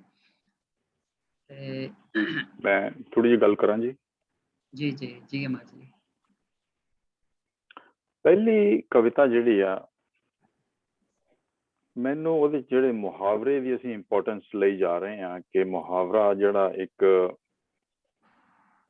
ਬਹੁਤ ਸਦੀਵੀ ਕੋਈ ਸਚਾਈ ਨੂੰ ਪ੍ਰੈਜ਼ੈਂਟ ਕਰਦਾ। ਮੁਹਾਵਰਾ ਮੇਰਾ ਖਿਆਲ ਹੈ ਜੋ ਪੱਖ ਦੇ ਵਿੱਚ ਵੱਡੀ ਗੱਲ ਕਰਨ ਵਾਲੀ ਹੁੰਦੀ ਉਹਨੂੰ ਸਿਰਫ ਛੋਟੇ ਲਫ਼ਜ਼ਾਂ ਵਿੱਚ ਬਿਆਨ ਕਰਕੇ ਰੱਖ ਦਿੰਦਾ ਉਹ, ਔਰ ਉਹਦੇ ਉਲਟਲੇ ਪਾਸੇ ਵੀ ਮੁਹਾਵਰੇ ਹੋਣਗੇ। ਸੋ ਮੁਹਾਵਰੇ ਸਿਰਫ ਕਿਸੇ ਚੀਜ਼ ਨੂੰ, ਕਿਸੇ ਵੱਡੇ ਚੀਜ਼ ਨੂੰ ਦੇ ਪੱਖ ਨੂੰ ਸਿਰਫ ਸਿੰਪਲੀਫਾਈ ਕਰਕੇ ਤੁਹਾਡੇ ਸਾਹਮਣੇ ਕਰ ਦਿੰਦੇ ਨੇ। ਇਹ ਨਹੀਂ ਕਿ ਉਹ ਬਿਲਕੁਲ ਉਹੀ ਗੱਲ ਠੀਕ ਆ, ਉਹਦੇ ਉਲਟ ਵੀ ਜੇ ਕੋਈ ਗੱਲ ਹੋਏਗੀ ਉਹਦੇ ਲਈ ਵੀ ਮੁਹਾਵਰਾ ਹੋਏਗਾ। ਸੋ ਨੰਬਰ 1 ਤੇ ਮੁਹਾਵਰੇ ਦੀ ਇੰਪੋਰਟੈਂਸ ਜਿਹੜੀ ਆ is to just convey the idea from only that point of view. ਮੈਨੂੰ ਇਹ ਲੱਗਦੀ ਆ ਗੱਲ ਕਿ ਅਸੀਂ ਮੁਹਾਵਰੇ ਤੇ ਐਮਫਸਾਈਜ਼ ਜ਼ਿਆਦਾ ਕਰੀ ਚਲੇ ਜਾ ਰਹੇ ਹਾਂ, ਪਰ ਉਹਦੇ ਵਿੱਚ ਜੋ ਉਸ ਪੱਖ ਦੀ ਗੱਲ ਜਿਹੜੀ ਆ ਉਹ ਮੁਹਾਵਰੇ ਨੇ 2 ਲਾਈਨਾਂ ਜਾਂ 2 ਲਫ਼ਜ਼ਾਂ 'ਚ ਕਹਿ ਦਿੱਤੀ ਆ ਤੇ ਇੱਕ ਕੰਪੈਕਟ ਸਿਚੁਏਸ਼ਨ ਦੇ ਵਿੱਚ ਮੁਹਾਵਰੇ ਬਣ ਜਾਂਦੇ। ਮੁਹਾਵਰੇ ਉਹ ਲੈਫਟ ਸਾਈਡ ਤੇ ਵੀ ਹੁੰਦੇ ਨੇ, ਰਾਈਟ ਸਾਈਡ ਦੇ ਵੀ ਹੁੰਦੇ ਨੇ, ਮੁਹਾਵਰੇ ਹਰ ਜਗ੍ਹਾ ਦੇ ਬਣੇ ਪਏ ਨੇ। ਪਰ ਅਸਲੀ ਜਿਹੜਾ ਕੰਟੈਂਟ ਹੈਗਾ ਉਹ ਇਹ ਹੈਗਾ ਕਿ ਲੋਕ ਜਿਹੜੇ ਨੇ ਮਰਦੇ ਜਾ ਰਹੇ ਨੇ ਔਰ ਬੇਇਨਸਾਫੀ ਉਹਨਾਂ ਦੇ ਨਾਲ ਹੋ ਰਹੀ ਆ, ਉਹਨਾਂ ਕੋਲ ਕੋਈ ਹੋਰ ਤਰੀਕਾ ਨਹੀਂ। ਤੇ ਔਰ ਦੂਸਰੀ ਪੁਆਇੰਟ ਦੇ ਵਿੱਚ ਜਿਹੜੀ ਵੱਡੀ ਗੱਲ ਹੈ ਮੇਰਾ ਖਿਆਲ, ਜਿੱਦਾਂ ਅਸੀਂ ਨਵੇਂ ਲਿਖਣ ਦੀ ਕੋਸ਼ਿਸ਼ ਕਰਦੇ ਹਾਂ ਜਾਂ ਕਵਿਤਾ ਲਿਖਣ ਦੀ ਕੋਸ਼ਿਸ਼, ਕਹਾਣੀ ਲਿਖਣ ਦੀ ਕੋਸ਼ਿਸ਼ ਕਰਦੇ ਹਾਂ, ਨਵੇਂ ਬੰਦੇ ਨੂੰ ਇਹੀ ਡਰ ਹੈ, ਸਿਰਫ ਇੱਕ ਕ੍ਰਿਟਿਕਸ ਦਾ ਡਰ ਹੈ, ਦੂਸਰਾ ਸਮਾਜ ਦਾ ਜਾਂ ਲੋਕਾਂ ਦਾ ਡਰ ਹੈ ਕਿ ਕਿਸ ਤਰ੍ਹਾਂ ਉਹ ਪਰਸੀਵ ਕਰਨਗੇ। ਤੁਹਾਡੇ ਅੰਦਰਲੇ ਜਿਹੜਾ ਕੰਟੈਂਟ ਹੈ ਜਾਂ ਇਮੋਸ਼ਨਸ ਹੈ ਜੋ ਉਹਨੂੰ ਫੁੱਲੀ ਐਕਸਪ੍ਰੈਸ ਕਰਨ ਦੀਆਂ ਬਾਉਂਡਰੀਜ਼ ਦੇ ਵਿੱਚ ਵਿਚਾਲੇ ਰਹਿ ਕੇ ਲੋਕੀ ਕੋਸ਼ਿਸ਼ ਕਰਦੇ ਨੇ। ਔਰ ਮੈਨੂੰ ਤਾਂ ਇੱਥੇ ਬਾਬੇ ਨਾਨਕ ਦੀ ਬਾਣੀ ਦੀ ਗੱਲ ਯਾਦ ਆਉਂਦੀ ਹੈ ਕਿ ਉਹਨਾਂ ਨੇ ਜੇ ਕੋਈ ਗੱਲ ਕਹਿਣੀ ਆ, ਕਈ ਵਾਰੀ ਉਹ ਪੋਇਟਰੀ ਦੀ ਬੰਦਿਸ਼ ਨੂੰ ਛੱਡ ਛਡਾ ਕੇ ਲੰਬੀਆਂ ਲਾਈਨਾਂ ਕਰਕੇ ਵੀ ਆਪਣੀ ਗੱਲ ਤੇ ਜ਼ੋਰ ਰੱਖਿਆ ਬਹੁਤ ਜ਼ਿਆਦਾ। ਇਹ ਨਹੀਂ ਕਿ ਉਹਦੀਆਂ, ਜਿੱਦਾਂ ਡਾਕਟਰ ਸਾਹਿਬ ਨੇ ਕਿਹਾ ਕਿ ਉਹਦੀਆਂ ਸਿਹਾਰੀਆਂ ਬਿਹਾਰੀਆਂ ਠੀਕ ਹੋਣੀਆਂ ਚਾਹੀਦੀਆਂ। ਔਰ ਨਵੇਂ ਰਾਈਟਰ ਨੂੰ, ਨਵੇਂ ਪੋਇਟਰੀ ਲਿਖਣ ਵਾਲੇ ਨੂੰ ਇਹੀ ਡਰ ਹੈ ਕ੍ਰਿਟਿਕਸ ਤੋਂ ਜਾਂ ਸੁਸਾਇਟੀ ਤੋਂ, ਲੋਕ ਉਹਨੂੰ ਕਿੱਦਾਂ ਦੇਖਣਗੇ, ਔਰ ਥੋੜ੍ਹੀ ਬੰਦਿਸ਼ ਦੇ ਵਿੱਚ ਰਹਿ ਕੇ ਉਹ ਮੇਰਾ ਖਿਆਲ ਡਿਸਕਰੇਜਿੰਗ ਪੁਆਇੰਟ ਬਣ ਜਾਂਦਾ ਥੋੜ੍ਹਾ ਜਿਹਾ। ਮਿਹਰਬਾਨੀ।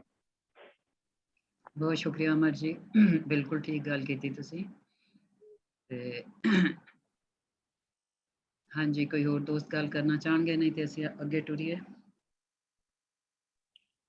Can I just say बहुत खूबसूरत सी एक request सी, can you share the poems in the group please?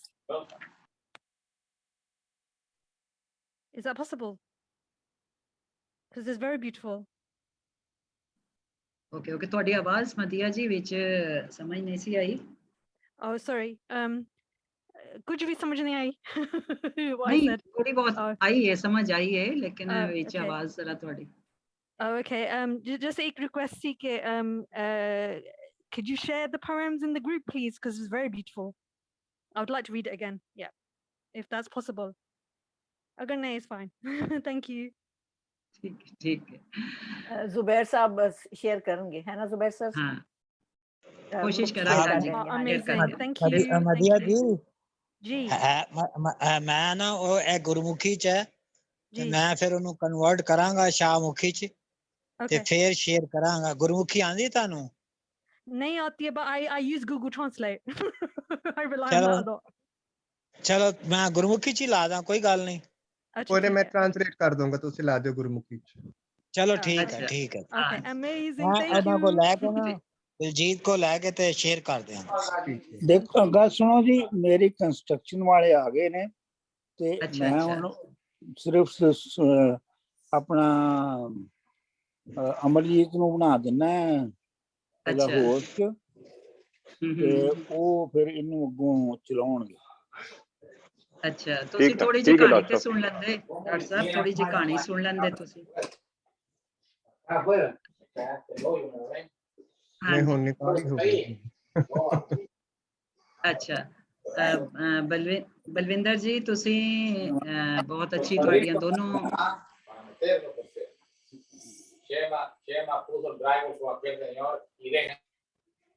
ਹਾਂਜੀ ਬਲਵਿੰਦਰ ਸਿੰਘ, ਤੁਹਾਡੀਆਂ ਕਹਾਣੀ ਨਜ਼ਮਾਂ ਬਹੁਤ ਹੀ ਸ਼ਾਨਦਾਰ ਔਰ ਨਵੇਕਲਾ ਖਿਆਲ, ਔਰ ਤੁਸੀਂ ਮੁਬਾਰਕਬਾਦ ਦੇ ਮੁਸਤਕ ਹੋ ਤੇ ਲਿਖਦੇ ਰਹੋ, ਜਿਉਂਦੇ ਰਹੋ। ਹੁਣ ਅਸੀਂ ਆਪਣੀ ਅਗਲੇ ਪੰਦ ਵੱਲ ਆਉਂਦੇ ਹਾਂ। ਕਹਾਣੀ, ਅੱਜ ਦੀ ਕਹਾਣੀ ਜਿਹੜੀ ਹੈ ਉਹ ਤਲਤ ਨਵੀਦ ਜੀ ਸਾਡੇ ਕਹਾਣੀਕਾਰ ਵੀ ਔਰ ਸ਼ਾਇਰਾ ਵੀ ਨੇ ਤੇ ਇਹਨਾਂ ਦੀ ਕਹਾਣੀ ਹੈ। ਇਹਨਾਂ ਨੇ ਪੰਜਾਬ ਯੂਨੀਵਰਸਿਟੀ ਤੋਂ MA ਅੰਗਰੇਜ਼ੀ ਕੀਤਾ ਹੋਇਆ ਹੈ ਔਰ ਬੜੀ ਖੂਬਸੂਰਤ, ਪਹਿਲੇ ਇਹਨਾਂ ਨੇ ਉਰਦੂ ਸ਼ਾਇਰੀ, ਇਹਨਾਂ ਦੀ ਕਿਤਾਬ ਉਰਦੂ ਸ਼ਾਇਰੀ ਦੀ ਵੀ ਆਉਣ ਵਾਲੀ ਹੈ, ਮੁਕੰਮਲ ਹੋ ਚੁੱਕੀ ਹੈ ਔਰ ਪੰਜਾਬੀ ਸ਼ਾਇਰੀ ਦੀ ਕਿਤਾਬ ਜਿਹੜੀ ਹੈ ਉਹ ਵੀ ਨਾਲ ਇਹਨਾਂ ਦੀ ਚੱਲ ਰਹੀ ਹੈ। ਪੰਜਾਬੀ ਦੀਆਂ ਨਜ਼ਮਾਂ ਚੱਲ ਰਹੀਆਂ ਨੇ, ਬਹੁਤ ਸੋਹਣੀਆਂ ਨਜ਼ਮਾਂ ਵੀ ਕਹਿੰਦੇ ਨੇ ਔਰ ਕਹਾਣੀ ਜਿਹੜੀ ਹੈ, ਕਹਾਣੀਆਂ ਵੀ ਲਿਖ ਰਹੇ ਨੇ। ਤੇ ਅੱਜ ਇਹਨਾਂ ਦੀ ਅਸੀਂ ਤਲਤ ਜੀ ਦੀ ਕਹਾਣੀ ਸੁਣਾਂਗੇ ਤੇ ਮਜ਼ਾ ਮਾਣਾਂਗੇ। ਤੇ ਤਲਤ ਜੀ, ਤੁਸੀਂ ਹੁਣ ਆਪਣੀ ਕਹਾਣੀ ਜਿਹੜੀ ਹੈ ਉਹ ਪੜ੍ਹਨੀ ਸ਼ੁਰੂ ਕਰੋ ਪਲੀਜ਼। ਹਾਂਜੀ, ਮੇਰੀ ਆਵਾਜ਼ ਆ ਰਹੀ ਹੈ? ਬਿਲਕੁਲ ਬਿਲਕੁਲ ਬਿਲਕੁਲ ਠੀਕ ਆ ਰਹੀ ਹੈ ਜੀ। ਸਲਾਮ ਸਭ ਨੂੰ ਮੇਰੇ ਵੱਲੋਂ ਤੇ ਸਤਿ ਸ੍ਰੀ ਅਕਾਲ ਵੀ। ਤੇ ਬਹੁਤ ਸ਼ੁਕਰੀਆ ਜੀ, ਤੁਸੀਂ ਮੈਨੂੰ ਇਹ ਮੌਕਾ ਦਿੱਤਾ। ਇਸ ਮੇਰੇ ਲਈ ਆਨਰ ਹੈ। ਮੇਰੀ ਕਹਾਣੀ ਦਾ ਨਾਮ ਹੈ ਵੇਲੇ ਦੀ ਲੋੜ। ਵੇਲੇ ਦੀ ਉਡੀਕਾਂ ਲੋੜ। ਦੀ ਮਾਰ ਤੇ ਬੜੀ ਕੁੜੀ ਮਾਰ। ਵੇਲੇ ਦੀ ਲੋੜ। ਉਡੀਕਾਂ ਦੀ ਮਾਰ ਤੇ ਬੜੀ ਕੁੜੀ ਮਾਰ ਐ ਨੀ ਅੜੀਏ। ਬੰਦਾ ਅੰਦਰੋਂ ਅੰਦਰ ਹੀ ਸੁੱਕ ਜਾਂਦਾ ਹੈ। ਹੌਲੀ ਹੌਲੀ ਚਾਨਣ ਵੱਲ ਟੁਰਦਾ ਟੁਰਦਾ ਹਨੇਰਿਆਂ ਵੱਲ ਮੁੜ ਖਲੋਂਦਾ ਹੈ। ਤੇ ਜੇ ਉਡੀਕ ਦੀ ਲੋੜ ਆਪੋ ਆਪ ਹੀ ਬੁਝ ਜਾਏ ਤੇ ਸਾਹ ਹੋਣ ਜਾਂ ਨਾ ਹੋਣ ਕੀ ਫਰਕ ਪੈਂਦਾ ਹੈ। ਜਿਉਂਦਾ ਜਾਂ ਮੋਇਆ ਇੱਕ ਬਰਾਬਰ। ਵਿਛੋੜੇ ਦਾ ਦਿਨ ਅਪੜਦਾ ਹੈ ਤੇ ਛੂ ਕਾਲੀ ਰਾਤ ਕਦੀ ਨਾ ਮੁੱਕਣ ਲਈ ਸਿਰ ਖਲੋਂਦੀ ਹੈ। ਇੰਜ ਜਾਪਦਾ ਹੈ ਸਵੇਰ ਦਾ ਚਾਨਣ ਬਿਨਾਂ ਲੋਈ ਚੜ ਪਿਆ। ਰਾਣੋ ਨੇ ਬੜੇ ਹੌਕੇ ਭਰੇ ਸਾਹ ਲੈ ਕੇ ਹੰਝੂ ਆਪਣੇ ਅੰਦਰ ਹੀ ਢੱਕ ਲਏ। ਉਹਨੇ ਬੜੀ ਤਰਸੀ ਅੱਖਾਂ ਨਾਲ ਆਪਣੀ ਮਾਂ ਵੱਲ ਵੇਖਿਆ, ਜਿਹੜੀ ਖੁਸ਼ੀਆਂ ਤੇ ਆਸਾਂ ਨਾਲ ਉਹਨੂੰ ਹੀ ਤੱਕ ਰਹੀ ਸੀ ਤੇ ਅੱਜ ਹੀ ਉਹਦੇ ਘਰ ਅਪੜੀ ਸੀ। ਛੋਟੀ ਕਾਕੀ ਨੂੰ ਖਿਡਾਉਂਦਿਆਂ ਮਾਂ ਨੇ ਉਹਨੂੰ ਡੂੰਘੀ ਅੱਖੀ ਤੱਕਿਆ। ਮਾਂ ਸੀ ਨਾ, ਉਹਦੇ ਜੀ ਦਾ ਹਾਲ ਜਾਣਦੀ ਸੀ ਤੇ ਉਹਦੀ ਪੀੜ ਨੂੰ ਹੀ ਸਮਝਦੀ ਸੀ। ਵੇਖ ਰਾਣੋ, ਬੰਦਿਆਂ ਨੂੰ ਰੋਟੀ ਰੋਜ਼ੀ ਕਮਾਉਣ ਲਈ ਪਿੰਡੋਂ ਬਾਹਰ ਜਾਣਾ ਹੀ ਪੈਂਦਾ ਹੈ। ਵੇਖ ਨਾ, ਜੇ ਜਿਹਦਾ ਬਾਹਰ ਨਾ ਜਾਂਦਾ ਤੇ ਤੇਰੇ ਬਾਲ ਪਿੰਡ ਦੇ ਵੱਡੇ ਸਕੂਲ 'ਚ ਕਿੰਜ ਪੜ੍ਹਦੇ ਠੰਡੇ ਪਾਣੀ ਦੀ ਮਸ਼ੀਨ ਤੇ ਲੀੜੇ ਧੋਣ ਦੀ ਮਸ਼ੀਨ ਤੇ ਹੋਰ ਰੰਗ ਬਰੰਗੀਆਂ ਚੀਜ਼ਾਂ ਕਿੰਜ ਤੇਰੇ ਘਰ ਅੱਪੜਦੀਆਂ। ਇੱਕ ਤੂੰ ਤੇ 4 ਤੇਰੇ ਨਿਆਣੇ ਹੁਣ ਸੁੱਖ ਦਾ ਸਾਹ ਲੈ ਰਹੇ ਨੇ। ਨਾਲੇ ਤੂੰ ਜੀ ਨਾਲ ਰੀਝਾਂ ਪੂਰੀਆਂ ਕਰ ਰਹੀ ਹੈ। ਸੁਰਖੀ ਪਾਊਡਰ ਤੇ ਰੇਸ਼ਮੀ ਲੀੜੇ, ਸੋਨੇ ਦੀਆਂ ਚੂੜੀਆਂ ਪਾ ਕੇ ਜਦੋਂ ਸ਼ਰੀਕਾਂ ਵੱਲ ਅੱਪੜਨੀ ਹੈ ਤੇ ਸਾਰੀਆਂ ਲੁਕਾਈਆਂ ਤੈਨੂੰ ਵੇਖ ਕੇ ਸੜ ਕੇ ਸਵਾਹ ਹੋ ਜਾਂਦੀਆਂ ਨੇ। ਮੈਂ ਤੇ ਸੁਣਿਆ ਕਿ ਕਾਕੇ ਦਾ ਅੱਬਾ ਹੁਣ ਕਾਕੇ ਲਈ ਉਹ ਫੋਨ ਵੀ ਭੇਜ ਰਿਹਾ ਹੈ ਜਿਹੜਾ ਜੇਬ 'ਚ ਪਾਓ ਤਾਂ ਵੀ ਵੱਜਦਾ ਹੈ। ਪੂਰੇ ਪਿੰਡ ਵਿੱਚ ਹੋਣਾ ਹੈ ਕਿਸੇ ਕੋਲ। ਮੈਂ ਤੇ ਕਹਿੰਦੀ ਐ ਆਪਣੇ ਨਿੱਕੇ ਭਰਾ ਬਾਰੇ ਵੀ ਜਿਹਦੇ ਨਾਲ ਗੱਲ ਕਰ ਕਿ ਉਹਨੂੰ ਵੀ ਦੁਬਈ ਬੁਲਾ ਲੇ। ਉਹਦੀ ਮਾਂ ਛੋਟੀ ਨੂੰ ਖਿਡਾਉਂਦੀ ਪਈ ਸੀ ਤੇ ਨਾਲੇ ਉਹਦੇ ਘਰ ਦੇ ਲਸ਼-ਪਸ਼ ਵੀ ਵੇਖ ਰਹੀ ਸੀ। ਰਾਣੋ ਆਪਣੀ ਮਾਂ ਦੀ ਸਭ ਤੋਂ ਸੋਹਣੀ ਧੀ ਸੀ। ਉੱਚਾ ਲੰਮਾ ਬੂਟੇ ਜਿਹਾ ਕੱਦ, ਸੰਦੂਰੀ ਰੰਗ ਤੇ ਹਿਰਨੀ ਦੀ ਅੱਖ। ਪੂਰੇ ਪਿੰਡ ਵਿੱਚ ਉਹਦੇ ਵਰਗਾ ਕੋਈ ਨਹੀਂ ਸੀ। ਪਹਿਲਾਂ ਪਾਂਦੀ ਮਜ਼ਦੂਰ ਜਵਾਨੀ ਜਿਹੜੇ ਪਾਸੋਂ ਲੰਘਦੀ ਚਾਨਣ ਹੋ ਜਾਂਦਾ। ਇੱਕ ਮਟਿਆਲੀ ਸ਼ਾਮ ਨੂੰ ਜਿਹਦਾ ਆਪਣੀ ਮੋਟਰਸਾਈਕਲ ਤੇ ਉਹਦੇ ਮੱਲੇ ਚੋਂ ਲੰਘਿਆ। ਰਾਣੋ ਵੀ ਆਪਣੇ ਨਿੱਕੇ ਭਰਾ ਨਾਲ ਕੋਲ ਦੀ ਹੱਟੀ ਤੋਂ ਮੁੜ ਆ ਰਹੀ ਸੀ। ਬਸ ਉੱਥੇ ਹੀ ਅੱਖਾਂ ਚਾਰ ਹੋਈਆਂ। ਦੂਜੇ ਦਿਨ ਹੀ ਜੇਦੇ ਨੇ ਆਪਣੀ ਮਾਂ ਨੂੰ ਰਾਣੋ ਵੱਲ ਤੋਰਿਆ। ਰਾਣੋ ਦੀ ਮਾਂ, ਮੇਰਾ ਪੁੱਤ ਸ਼ੀ ਜਵਾਨ ਹੈ, ਖੈਰ ਨਾਲ ਦੁਬਈ 'ਚ ਕੰਮ ਕਰਦਾ ਹੈ ਤੇ ਚੌਖਾ ਕਮਾਉਂਦਾ ਹੈ। ਘਰ 'ਚ ਕਿਸੇ ਚੀਜ਼ ਦਾ ਘਾਟਾ ਨਹੀਂ। ਮੈਨੂੰ ਜੇਦੇ ਲਈ ਏਡੀ ਸੋਹਣੀ ਵਹੁਟੀ ਚਾਹੀਦੀ ਹੈ। ਜੇਦੇ ਦੀ ਮਾਂ ਨੇ ਆਕੜ ਕੇ ਆਪਣੇ ਪੁੱਤਰ ਬਾਰੇ ਆਖਿਆ। ਇਹੋ ਜਿਹੀ ਕੁੜੀ ਜਿਹੜੀ ਮੇਰੇ ਪੁੱਤਰ ਦੀ ਹਯਾਤੀ ਦੇ ਨਾਲ ਮੇਰੇ ਘਰ 'ਚ ਵੀ ਚਾਨਣ ਕਰ ਦੇ। ਪੂਰੇ 4 ਤੋਲੇ ਦੀਆਂ ਚੂੜੀਆਂ ਤੇ 20 ਜੋੜੇ, ਉਹ ਵੀ ਰੇਸ਼ਮੀ, ਮੈਂ ਆਪਣੀ ਨੂੰਹ ਵਾਸਤੇ ਪਹਿਲੀ ਬਣਾ ਕੇ ਰੱਖੇ ਹੋਏ ਨੇ। ਘਰ 'ਚ ਲੋੜ ਦੀ ਹਰ ਚੀਜ਼ ਮੌਜੂਦ ਹੈ ਜਿਹਦੇ ਬਾਝੋਂ ਹੁਣ ਗੁਜ਼ਾਰਾ ਨਹੀਂ। ਜੇਦਾ 1 ਮਹੀਨੇ ਦੀ ਛੁੱਟੀ ਤੇ ਆਇਆ ਹੋਇਆ ਹੈ ਤੇ ਮੈਂ ਉਹਦਾ ਵਿਆਹ ਕਰਕੇ ਹੀ ਉਹਨੂੰ ਵਾਪਸ ਘੱਲਣਾ ਹੈ। ਨਾਲੇ ਮੈਂ ਆਪ ਵੀ ਬੜੀ ਇਕੱਲੀ ਹਾਂ। ਚੰਗਾ ਭੈਣ ਜੀ, ਇਹ ਦੱਸੋ ਜੇਦਾ ਦੁਬਈ ਕੰਮ ਕੀ ਕਰਦਾ ਹੈ? ਰਾਣੋ ਦੀ ਮਾਂ ਨੇ ਬੜੇ ਕੰਮ ਦੀ ਗੱਲ ਕੀਤੀ ਤੇ ਸਿਆਣੀ ਬਣ ਪੁੱਛਿਆ। ਲੈ, ਕੰਮ ਕੀ ਕਰਨਾ ਹੈ? ਆਪਣੇ ਅਰਬੀ ਸ਼ੇਖਾਂ ਦੇ ਘਰਾਂ 'ਚ ਠੰਡੇ ਤੇ ਗਰਮ ਪਾਣੀ ਦੀਆਂ ਟੂਟੀਆਂ ਲਾਉਂਦਾ ਹੈ ਤੇ ਸੌਖਾ ਕਮਾਉਂਦਾ ਹੈ। 5 ਵਰਿਆਂ ਤੋਂ ਦੁਬਈ 'ਚ ਹੈ। ਹਰ ਸਾਲ ਆਉਂਦਾ ਹੈ ਤੇ ਹਰ ਮਹੀਨੇ ਖਰਚਾ ਵੀ ਭੇਜਦਾ ਹੈ। ਹੁਣ ਤੂੰ ਦੱਸ, ਤੇਰਾ ਕੀ ਖਿਆਲ ਹੈ ਤੇ ਕੀ ਜਵਾਬ ਹੈ? ਜੇਦੇ ਦੀ ਮਾਂ ਨੇ ਆਸ ਨਾਲ ਰਾਣੋ ਦੀ ਮਾਂ ਨੂੰ ਟਟੋਲਿਆ। ਹਲਾ ਭੈਣ ਜੀ, ਮੈਂ ਰਾਣੋ ਦੇ ਪਿਓ ਨਾਲ ਸਾਂਝ ਵੰਡਾ ਕੇ ਜਵਾਬ ਦਾਂਗੀ। ਐਵੇਂ ਤੇ ਨਹੀਂ ਮੈਂ ਕੁੜੀ ਦਾ ਹੱਥ ਫੜਾ ਦੇਣਾ। ਰਾਣੋ ਦੀ ਮਾਂ ਨੇ ਤਿਨਕ ਕੇ ਜਵਾਬ ਦਿੱਤਾ, ਕਿਉਂ ਜੇ ਉਹ ਜੇਦੇ ਦੀ ਉਮਰ ਪਾਰੋਂ ਥੋੜੀ ਜੀ ਔਖੀ ਸੀ। ਕਾਲੀਆਂ 'ਚ ਭਲਾ ਸਾਕ ਲੱਭਦੇ ਨੇ? ਰਾਣੋ ਦੀ ਮਾਂ ਨੇ ਸਾਂਭ ਵਿਚਾਰ ਦਿੱਤਾ। ਜੇਦੇ ਦੀ ਮਾਂ ਨੇ ਥੋੜਾ ਜਿਹਾ ਪਾਸਾ ਬਦਲਿਆ ਤੇ ਤਿਉਰੀ ਪਾ ਸਾਹਮਣੇ ਬੈਠੀ ਰਾਣੋ ਦੀ ਮਾਂ ਵੱਲ ਤੱਕਿਆ। ਚੱਲ ਫਿਰ ਚੰਗਾ, ਤੁਸੀਂ ਸੋਚ ਸਮਝ ਲਓ, ਮੈਂ 4 ਦਿਨ ਬਾਅਦ ਪਤਾ ਕਰਾਂਗੀ। ਪਰ ਇਸ ਦਫਾ ਮੈਂ ਆਪਣੇ ਮੁੰਡੇ ਨੂੰ 1 ਤੋਂ 2 ਜੀ ਕਰਕੇ ਹੀ ਮੋੜਨਾ ਹੈ। ਮੈਂ ਨਾ ਨਹੀਂ ਸੁਣਨੀ। ਜਦੋਂ ਰਾਣੋ ਦਾ ਅੱਬਾ ਖੇਤਾਂ ਤੋਂ ਅੱਪੜਿਆ, ਰੋਟੀ ਪਾਣੀ ਦੇ ਬਾਅਦ ਹੁੱਕੇ ਦੀ ਨੈਂ ਨੂੰ ਆਪਣੇ ਮੂੰਹ ਵੱਲ ਕਰਦਿਆਂ ਉਹਨੇ ਰਾਣੋ ਦੀ ਮਾਂ ਦੀ ਗੱਲ ਨੂੰ ਅੱਗੇ ਵਧਾਇਆ।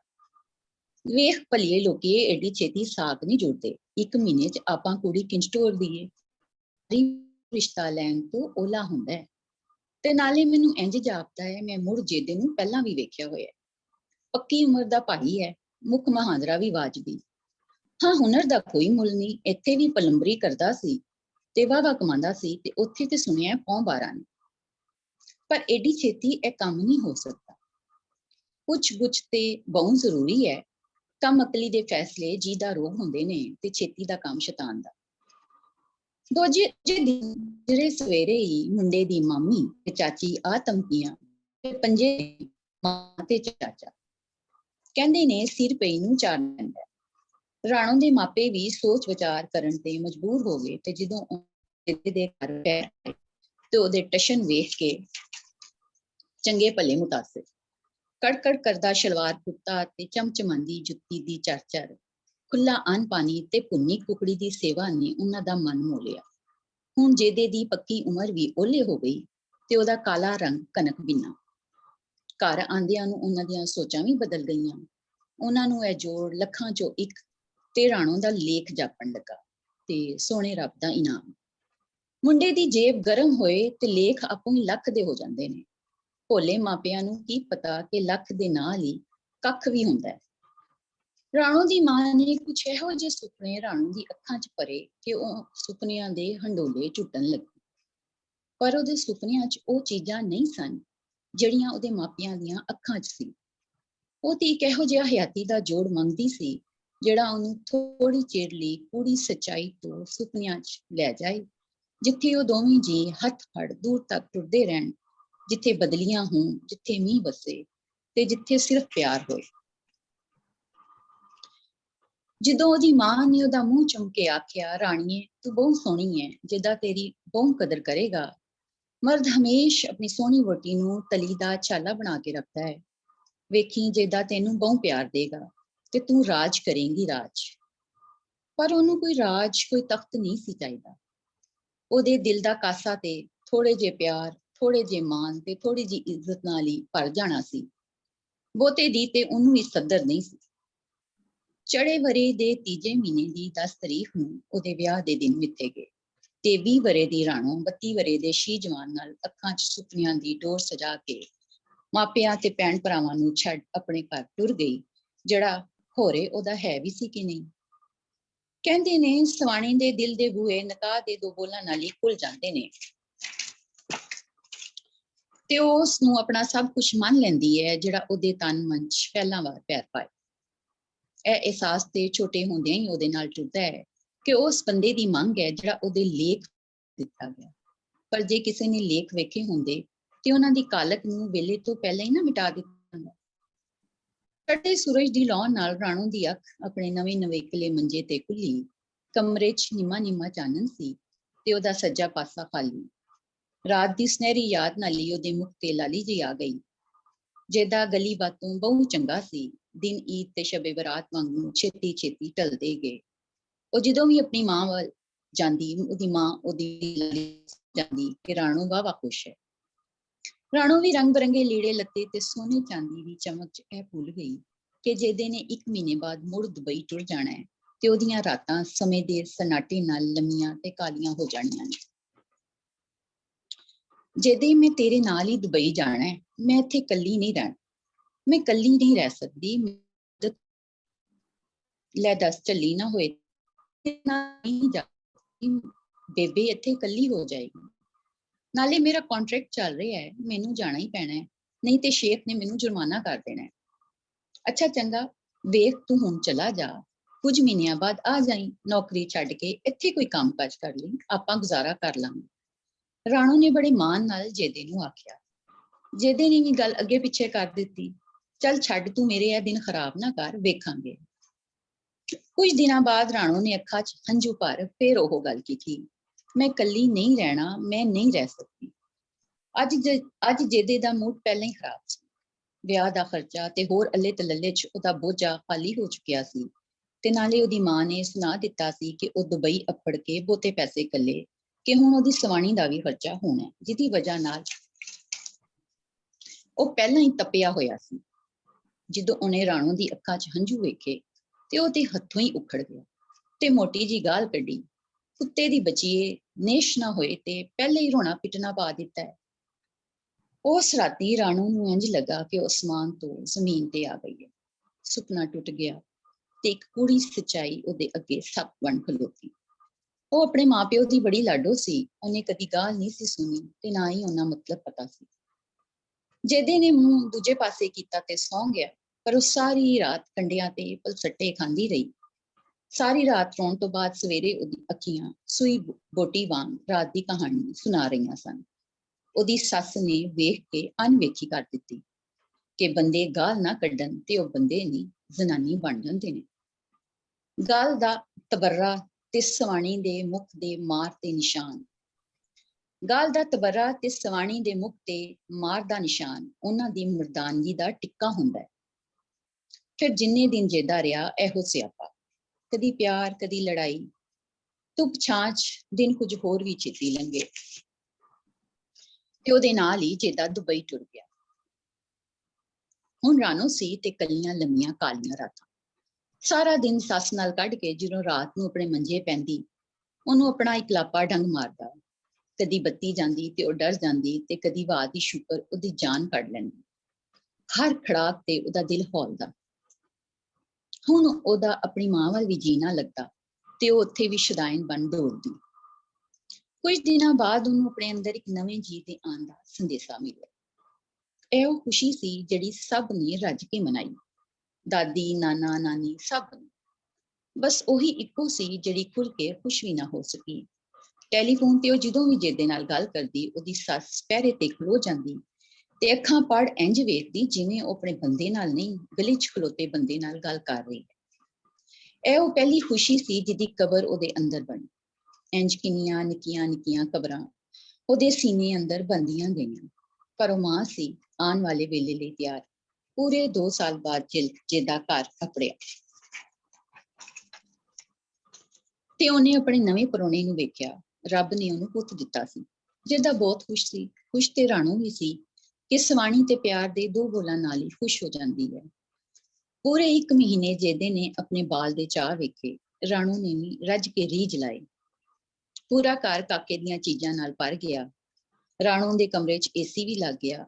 ਜਿਹੜਾ ਵੀ ਵੇਖਦਾ ਅਸ਼-ਅਸ਼ ਕਰਦਾ। 1 ਮਹੀਨੇ ਬਾਅਦ ਜਿਹਦਾ ਫਿਰ ਦੁਬਈ ਟੁਰ ਗਿਆ। ਹੁਣ ਰਾਣੋ ਕੱਲੀ ਸੀ। ਹੁਣ ਰਾਣੋ ਕੱਲੀ ਨਹੀਂ ਸੀ, ਉਹਦਾ ਬਾਲ ਵੀ ਉਹਦੇ ਨਾਲ ਸੀ।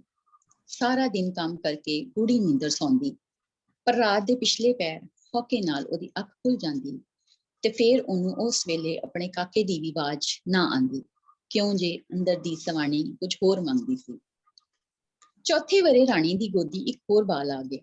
ਹੁਣ ਉਹਨਾਂ ਦਾ ਘਰ ਪਿੰਡ ਦੇ ਵੱਡੇ ਘਰਾਂ 'ਚ ਸ਼ਾਮਲ ਸੀ, ਜਿਹਦੇ ਵਿੱਚ ਲੋੜ ਦੀ ਹਰ ਚੀਜ਼ ਮੌਜੂਦ ਸੀ। ਗਰਮ ਪਾਣੀ ਦੀ ਮਸ਼ੀਨ, ਗੀਜ਼ਰ ਵੀ ਲੱਗ ਗਿਆ ਸੀ। ਦੂਰ ਪਾਰ ਦੇ ਸਾਕ ਸਿਆਲ 'ਚ ਗਰਮ ਪਾਣੀ ਤੇ ਗਰਮੀਆਂ 'ਚ ਠੰਡੇ ਕਮਰੇ ਦੇ ਚਾਅ 'ਚ ਉਹਨਾਂ ਦੇ ਘਰ ਅੱਪੜਦੇ। ਆਲੇ ਦੁਆਲੇ ਦੀਆਂ ਸਵਾਣੀਆਂ, ਸੋਨੇ ਲੱਤੇ ਤੇ ਮੇਕਅਪ ਦਾ ਸਮਾਨ ਵੇਖ ਕੇ ਹੌਕੇ ਭਰਦੀਆਂ। ਪਰ ਹੌਲੀ ਹੌਲੀ ਰਾਣੋ ਨੂੰ ਇਹ ਚੀਜ਼ਾਂ 2 ਟਕੇ ਦੀਆਂ ਜਾਪਣ ਲੱਗੀਆਂ। ਜਦੋਂ ਵੀ ਉਹਨਾਂ ਦੇ ਘਰ ਕੋਈ ਨਵੀਂ ਮਸ਼ੀਨ ਆਂਦੀ, ਉਹਦੀ ਹਯਾਤੀ ਦਾ ਇੱਕ ਹੋਰ ਸਾਲ ਖਾ ਜਾਂਦਾ ਤੇ ਉਹਦੀਆਂ ਸਦਰਾਂ ਕੁਰਲਾਉਂਦੀਆਂ, ਵੈਨ ਪਾਉਂਦੀਆਂ। 10 ਵਰਿਆਂ 'ਚ ਰਾਣੋ 3 ਬਾਲਾਂ ਤੇ 1 ਬਾਲੜੀ ਦੀ ਮਾਂ ਬਣ ਗਈ। ਜਿਹਦੇ ਨੂੰ ਦੁਬਈ ਗਏ 4 ਵਰੇ ਹੋ ਗਏ ਸੀ। ਹਰ 2 ਵਰਿਆਂ ਬਾਅਦ ਉਹ ਆਂਦਾ ਤੇ ਰਾਣੋ ਨੂੰ ਇੱਕ ਨਵਾਂ ਹੌਕਾ ਦੇ ਕੇ ਟੁਰ ਜਾਂਦਾ ਤੇ ਉਡੀਕ ਦੀ ਸੂਲੀ ਚੜਾ ਜਾਂਦਾ। ਰਾਤ ਦਿਨ ਦੀ ਮਿਹਨਤ ਬਾਝੋਂ ਜਿਹਦਾ ਵਕਤ ਤੋਂ ਪਹਿਲਾਂ ਬੁੱਢਾ ਹੋ ਗਿਆ। ਗੋਡੇ ਗਿੱਟੇ ਜੋੜਾਂ ਦੀ ਪੀੜ ਬਾਝੋਂ ਜਵਾਬ ਦੇ ਗਏ। ਉੱਠਣ ਬਹਿਣ ਦੀ ਆਵਾਜ਼ ਆ ਰਹੀ ਔਖੀ। ਜਦੋਂ ਵੀ ਪਾਕਿਸਤਾਨ ਆਂਦਾ, ਮਿਰਚ ਮਸਾਲੇ ਦੀ ਐਲਰਜੀ ਹੋ ਜਾਂਦੀ। ਹੁਣ ਤੇ ਉਹ ਬਾਬਾ ਬਣ ਗਿਆ ਸੀ। ਅਣਥੱਕ ਮਿਹਨਤ ਨੇ ਤੇ ਆਪਣਿਆਂ ਦੇ ਵਿਛੋੜੇ ਨੇ ਉਹਨੂੰ ਵੇਲੇ ਤੋਂ ਪਹਿਲਾਂ ਹੀ ਅਧਮੁਆ ਕਰ ਦਿੱਤਾ ਸੀ। ਹਰ ਦਿਨ ਤਿਉਹਾਰ ਤੇ ਉਹਨੂੰ ਆਪਣਾ ਪਿਛਲਾ ਯਾਦ ਆਂਦਾ। ਕੋਈ ਮੌਤ ਹੁੰਦੀ ਜਾਂ ਕੋਈ ਖੁਸ਼ੀ ਦਾ ਵੇਲਾ, ਉਹਨੂੰ ਯਾਦ ਤੇ ਛੁੱਟੀ ਨਾ ਮਿਲਦੀ ਤੇ ਜੇ ਮਿਲਦੀ ਤੇ ਉਹ ਵੇਲਾ ਨਾ ਹੁੰਦਾ। ਹੁਣ ਤੇ ਉਹ ਡਿਪਰੈਸ਼ਨ ਦਾ ਮਰੀਜ਼ ਬਣ ਗਿਆ ਸੀ। ਐਸੇ ਦੁੱਖ ਸੁੱਖ ਦੇ ਪਰਛਾਵੇਂ 'ਚ ਉਹਦੀ ਮਾਂ ਵੀ ਅਗਲੇ ਜਹਾਨ ਟੁਰ ਗਈ। ਹੁਣ ਵੱਡਾ ਕਾਕਾ ਕਾਲਜ ਜਾਣ ਲੱਗ ਪਿਆ ਸੀ ਤੇ ਨਿੱਕੀ ਕਾਕੀ ਨੂੰ ਵੀ ਪਿਓ ਦੇ ਪਿਆਰ ਦੀ ਲੋੜ ਸੀ, ਜਿਹੜਾ ਉਹਨੂੰ ਜ਼ਮਾਨੇ ਦੀ ਵਾਰ ਤੋਂ ਬਚਾਏ। ਪਰ ਹੁਣ ਲੋੜਾਂ ਵੀ ਤੇ ਬਦਲ ਗਈਆਂ ਸਨ। ਮੁੰਡਿਆਂ ਦੀ ਪੜ੍ਹਾਈ ਤੇ ਨਿੱਕੀ ਦੇ ਵਿਆਹ ਲਈ ਚੌਖੇ ਪੈਸਿਆਂ ਦੀ ਲੋੜ ਸੀ। ਜਿਹਦਾ ਇੱਕ ਵਾਰੀ ਫੇਰ ਰਾਣੋ ਨੂੰ ਛੱਡ ਕੇ ਦੁਬਈ ਟੁਰ ਗਿਆ, ਜਦ ਕਿ ਹੁਣ ਨਾ ਤੇ ਉਹਦਾ ਜੁੱਸਾ ਤੇ ਨਾ ਉਹਦਾ ਦਿਲ ਇਸ ਵਿਛੋੜੇ ਲਈ ਤਿਆਰ ਸੀ। 2 ਵਰਿਆਂ 'ਚ ਹੋਰ ਕਮਾ ਲੇਗਾ ਤੇ ਹਯਾਤੀ ਕੁਝ ਹੋਰ ਸੌਖੀ ਹੋ ਜਾਏਗੀ। ਦਿਲ ਨੂੰ ਲਾਰਾ ਦੇ ਕੇ ਅਗਾਂਹ ਹੋਇਆ। ਹੁਣ ਰਾਣੋ ਵੀ ਸ਼ੂਗਰ ਦੀ ਮਰੀਜ਼ ਸੀ। ਨੌਕਰਾਂ ਦੀ ਰੇਲ ਪਿਲ ਬਾਝੋਂ ਸਾਰਾ ਦਿਨ ਮੰਜੀ ਤੋੜਦੀ, ਜਿਹਦੀ ਵਜ੍ਹਾ ਨਾਲ ਮਾਸ ਬੁੱਟੀ ਵਾਵਾ ਚੜ ਗਿਆ। ਆਪਣੇ ਕਲਾਪੇ ਨਾਲ ਲੜਦਿਆਂ ਉਹ ਵੀ ਡਿਪਰੈਸ਼ਨ ਦੀ ਮਰੀਜ਼ ਬਣ ਗਈ। ਰੰਗ ਬਰੰਗੀਆਂ ਦਵਾਈਆਂ ਖਾਂਦਿਆਂ ਉਹਨੂੰ ਕਈ ਸਾਲ ਹੋ ਗਏ। ਸਮੇਂ ਦਾ ਕੰਮ ਹੈ, ਟੁਰਨਾ ਤੇ ਉਹ ਟੁਰਦਾ ਹੀ ਰਹਿੰਦਾ। ਵਾਲ ਵੱਡੇ ਹੋ ਗਏ। ਮੁੰਡੇ ਦੋਵੇਂ ਡਾਕਟਰ ਬਣ ਕੇ ਬਾਹਰ ਟੁਰ ਗਏ। ਵੱਡੇ ਮੁੰਡੇ ਦਾ ਵੀ ਵਿਆਹ ਹੋ ਗਿਆ ਤੇ ਨਿੱਕੀ ਦਾ ਜੋੜ ਵੀ ਵਾਹਵਾ ਲੱਭਿਆ। ਕਿਉਂ ਨਾ ਲੱਭਦਾ, ਪਿਓ ਨੇ ਦਾਜ 'ਚੋਂ ਚੋਖਾ ਦਿੱਤਾ ਸੀ। ਹੁਣ ਜਿਹਦੇ ਨੂੰ ਬਾਹਰ ਜਾਣ ਦੀ ਤਾਂਘ ਨਹੀਂ ਸੀ। ਕੱਲੇ ਕਮਰੇ 'ਚ ਬਹਿ ਕੇ ਦੋਨੋਂ ਹੀ ਆਪਣੀ ਆਪਣੀ ਸੋਚਾਂ 'ਚ ਡੁੱਬੇ ਹੋਏ ਸਨ। ਕਿਹੜੀ ਦਵਾਈ ਕਿਹੜੇ ਵੇਲੇ ਲੈਣੀ ਹੈ ਤੇ ਕਿੰਝ ਲੈਣੀ ਹੈ, ਕਿਦੋਂ ਦਾ ਡਾਕਟਰ ਦਾ ਟਾਈਮ ਹੈ ਤੇ ਕਿਦੋਂ ਐਕਸਰੇ ਕਰਾਉਣਾ। ਹਰ ਚੀਜ਼ ਮੌਜੂਦ ਹੈ ਪਰ ਖਾ ਨਹੀਂ ਸਕਦੇ। ਵੱਡਾ ਸਾਰਾ ਟੀਵੀ ਹੈ ਪਰ ਅੱਖਾਂ ਨੇ ਜਵਾਬ ਦੇ ਦਿੱਤਾ ਹੈ। ਕੰਨ ਜ਼ਿਆਦਾ ਸ਼ੋਰ ਬਰਦਾਸ਼ਤ ਨਹੀਂ ਕਰ ਸਕਦੇ। ਏਸੀ 'ਚ ਸੌ ਨਹੀਂ ਸਕਦੇ। ਜੋੜਾਂ ਦੀ ਪੀੜ ਵੱਧ ਜਾਂਦੀ ਹੈ। ਜਿਹਦੇ ਨੇ ਆਹ ਭਰ ਕੇ ਰਾਣੋ ਵੱਲ ਵੇਖਿਆ, ਉਹ ਤੇ ਉਂਝ ਹੀ ਸੋਹਣੀ ਸੀ। ਉਡੀਕ ਨੇ ਉਹਨੂੰ ਹੋਰ ਸੋਹਣਾ ਕਰ ਦਿੱਤਾ ਸੀ। ਜਿਹਦੇ ਦਾ ਦਿਲ ਕੀਤਾ ਉਹ ਉਹਦੇ ਕੋਲ ਬਹਿ ਜਾਏ, ਉਹਨੂੰ ਇੱਕ ਟੁਕ ਵੇਖਦਾ ਜਾਏ ਤੇ ਅੱਖ ਵੀ ਨਾ ਝਪਕੇ। ਉਹਨੇ ਹੱਥ ਫੜ ਜਦੋਂ ਰਾਣੋ ਨੂੰ ਆਪਣੇ ਕੋਲ ਬਿਠਾਇਆ ਤੇ ਰਾਣੋ ਨੇ ਅੱਖਾਂ ਕੱਢ ਹੈਰਾਨੀ ਨਾਲ ਉਹਨੂੰ ਤੱਕਿਆ। ਜਿੱਦੇ ਨੇ ਰਾਣੋ ਨੂੰ ਕਿਹਾ, ਰਾਣੀਏ ਅੱਜ ਤੂੰ ਮੇਰੇ ਕਮਰੇ 'ਚ ਹੀ ਸੌਂ ਜਾ। ਏਸੀ ਦੀ ਵਜ੍ਹਾ ਨਾਲ ਵਕਰੇ ਸਨ। ਰਾਣੋ ਨੂੰ ਏਸੀ ਦੀ ਆਦਤ ਸੀ ਤੇ ਜਿੱਦਾਂ ਏਸੀ 'ਚ ਸੌਂ ਨਹੀਂ ਸੀ ਸਕਦਾ, ਜੋੜਾਂ ਦੇ ਦਰਦ ਬਾਝੋਂ। ਰਾਣੋ ਨੇ ਹੌਲੀ ਜਿਹੀ ਆਪਣਾ ਹੱਥ ਜੇਦੇ ਦੇ ਹੱਥ ਤੋਂ ਪਰਾਂ ਕਰ ਦਿੱਤਾ। ਹੰਝੂ ਭਰੀ ਅੱਖੀਆਂ ਨਾਲ ਵੇਖ ਕੇ ਆਖਿਆ, ਪਰ ਮੈਨੂੰ ਤੇ ਹੁਣ ਏਸੀ ਦੀ ਆਦਤ ਹੋ ਗਈ ਹੈ। ਨਾਲੇ ਮੇਰੀ ਮੰਜੀ ਤੇ ਕੋਈ ਦੂਜਾ ਸੌਂ ਜਾਏ ਤੇ ਮੈਨੂੰ ਸਾਰੀ ਰਾਤ ਨੀਂਦਰ ਨਹੀਂ ਆਉਂਦੀ। ਮੈਨੂੰ ਕੱਲਿਆਂ ਸੌਣ ਦੀ ਆਦਤ ਹੋ ਗਈ ਹੈ। ਹੁਣ ਮੇਰੀ ਲੋੜ ਮੁੱਕ ਗਈ ਹੈ। ਇਹ ਕਹਿ ਕੇ ਰਾਣੋ ਆਪਣੇ ਕਮਰੇ ਵੱਲ ਟੁਰ ਗਈ। ਉਹਦੇ ਜਾਣ ਤੋਂ ਬਾਅਦ ਜੇਦੇ ਨੇ ਸ਼ੀਸ਼ੇ 'ਚ ਆਪਣੀ ਖਿਚੜੀ ਹੋਈ ਵਾਲਾਂ ਵੱਲ ਤੱਕਿਆ, ਇੱਕ ਹੋਕਾ ਭਰਿਆ ਮੇਲਾ ਕਿਦੋਂ ਦਾ ਖਾਲੀ ਹੋਇਆ ਤੇ ਉਹ ਉਸ ਮੇਲੇ 'ਚ ਕੱਲਾ ਖਲੋਤਾ ਸੀ। ਸ਼ੀਸ਼ੇ ਦੇ ਉੱਤੇ ਲੱਗੀ ਘੜੀ ਨੇ ਰਾਤ ਦੇ 12 ਵਜਾਏ। ਸੂਈਆਂ ਦੀ ਟਿਕ ਟਿਕ ਨੇ ਵੇਲਾ ਲੱਗ ਜਾਣ ਬਾਰੇ ਦੱਸਿਆ, ਜਿਹੜਾ ਮੁੜ ਨਹੀਂ ਸੀ ਆਉਣਾ। ਦੂਜੇ ਕਮਰੇ 'ਚ ਰਾਣੋ ਨੇ ਆਪਣੀ ਮੰਜੀ ਤੇ ਲੇਟਿਆਂ ਆਪਣੇ ਦਿਲ 'ਚ ਬਣੀ ਕਬਰਾਂ ਬਾਰੇ ਸੋਚਿਆ। ਉਹ ਕਬਰਾਂ ਜਿਹੜੀਆਂ ਕਿਸੇ ਨੂੰ ਨਜ਼ਰ ਨਹੀਂ ਸੀ ਆਉਂਦੀਆਂ, ਪਰ ਹਰ ਰਾਤ ਉਹਨਾਂ ਕਬਰਾਂ ਤੇ ਇੱਕ ਦੀਵਾ ਬਲਦਾ ਸੀ। ਜੀ ਬਹੁਤ ਸ਼ੁਕਰੀਆ। ਬਹੁਤ ਅੱਛਾ, ਵਾਹ ਵਾਹ, ਬਹੁਤ ਬਹੁਤ ਸੋਹਣਾ। ਖੂਬਸੂਰਤ, ਬਹੁਤ ਸੋਹਣੀ, ਬਹੁਤ ਬਹੁਤ ਖੂਬਸੂਰਤ ਸੋਹਣੀ, ਕਹਾਣੀ, ਵੈਰੀ ਵੈਰੀ ਜ਼ਬਰਦस्त, ਬਹੁਤ ਸੋਹਣੀ। ਮਜ਼ਾ ਆ ਗਿਆ ਜੀ।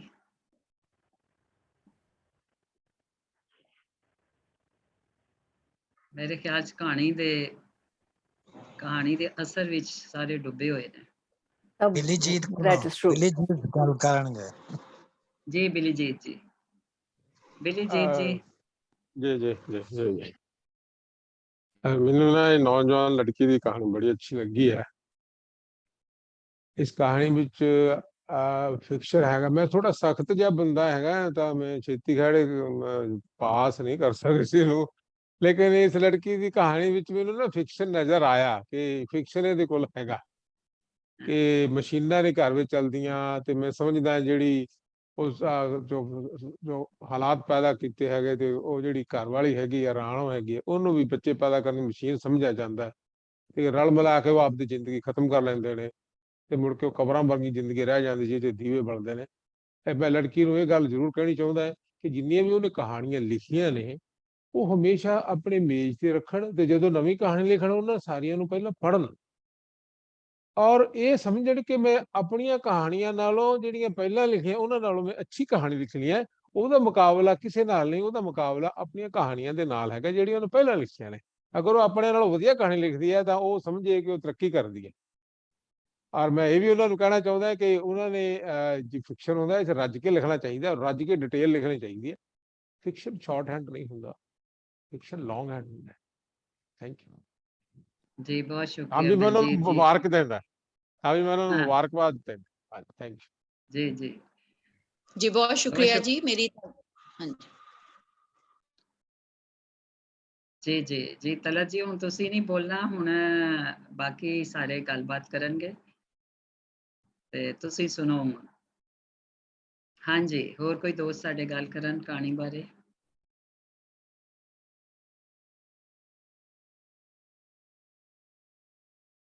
ਜੀ ਬੀਬਾ ਜੀ। ਮੈਂ ਬੋਲਦੀ ਹਾਂ ਜੀ ਥੋੜਾ ਜਿਹਾ। ਬਹੁਤ ਮੈਨੂੰ ਇਹ ਕਹਾਣੀ ਅੱਛੀ ਲੱਗੀ ਹੈ। ਅਗੇਨ ਮੈਂ ਹੁਣ ਕ੍ਰਿਟੀਕਲੀ ਜੋ ਅਗੇਨ ਮੈਂ ਹਮੇਸ਼ਾ ਜਿਹੜੀ ਵੀ ਚੀਜ਼ ਸੁਣਦੀ ਹਾਂ ਕਰਦੀ ਹਾਂ, ਲਾਈਕ ਆਈ ਸੈਡ ਕਿ ਮੈਨੂੰ ਕਿੱਦਾਂ ਮਹਿਸੂਸ ਹੁੰਦਾ, ਮੈਂ ਉਸ ਪਾਸੇ ਹੀ ਮੋਸਟਲੀ ਆਪਣਾ ਦੇਖਦੀ ਹਾਂ। ਇੱਕ ਤਾਂ ਮੈਨੂੰ ਐਡੀ ਗੱਲ ਵਧੀਆ ਲੱਗੀ ਕਿ ਪਿਕਚਰਾਈਜੇਸ਼ਨ ਇਹਨਾਂ ਦੀ ਬੜੀ ਅੱਛੀ ਹੈ।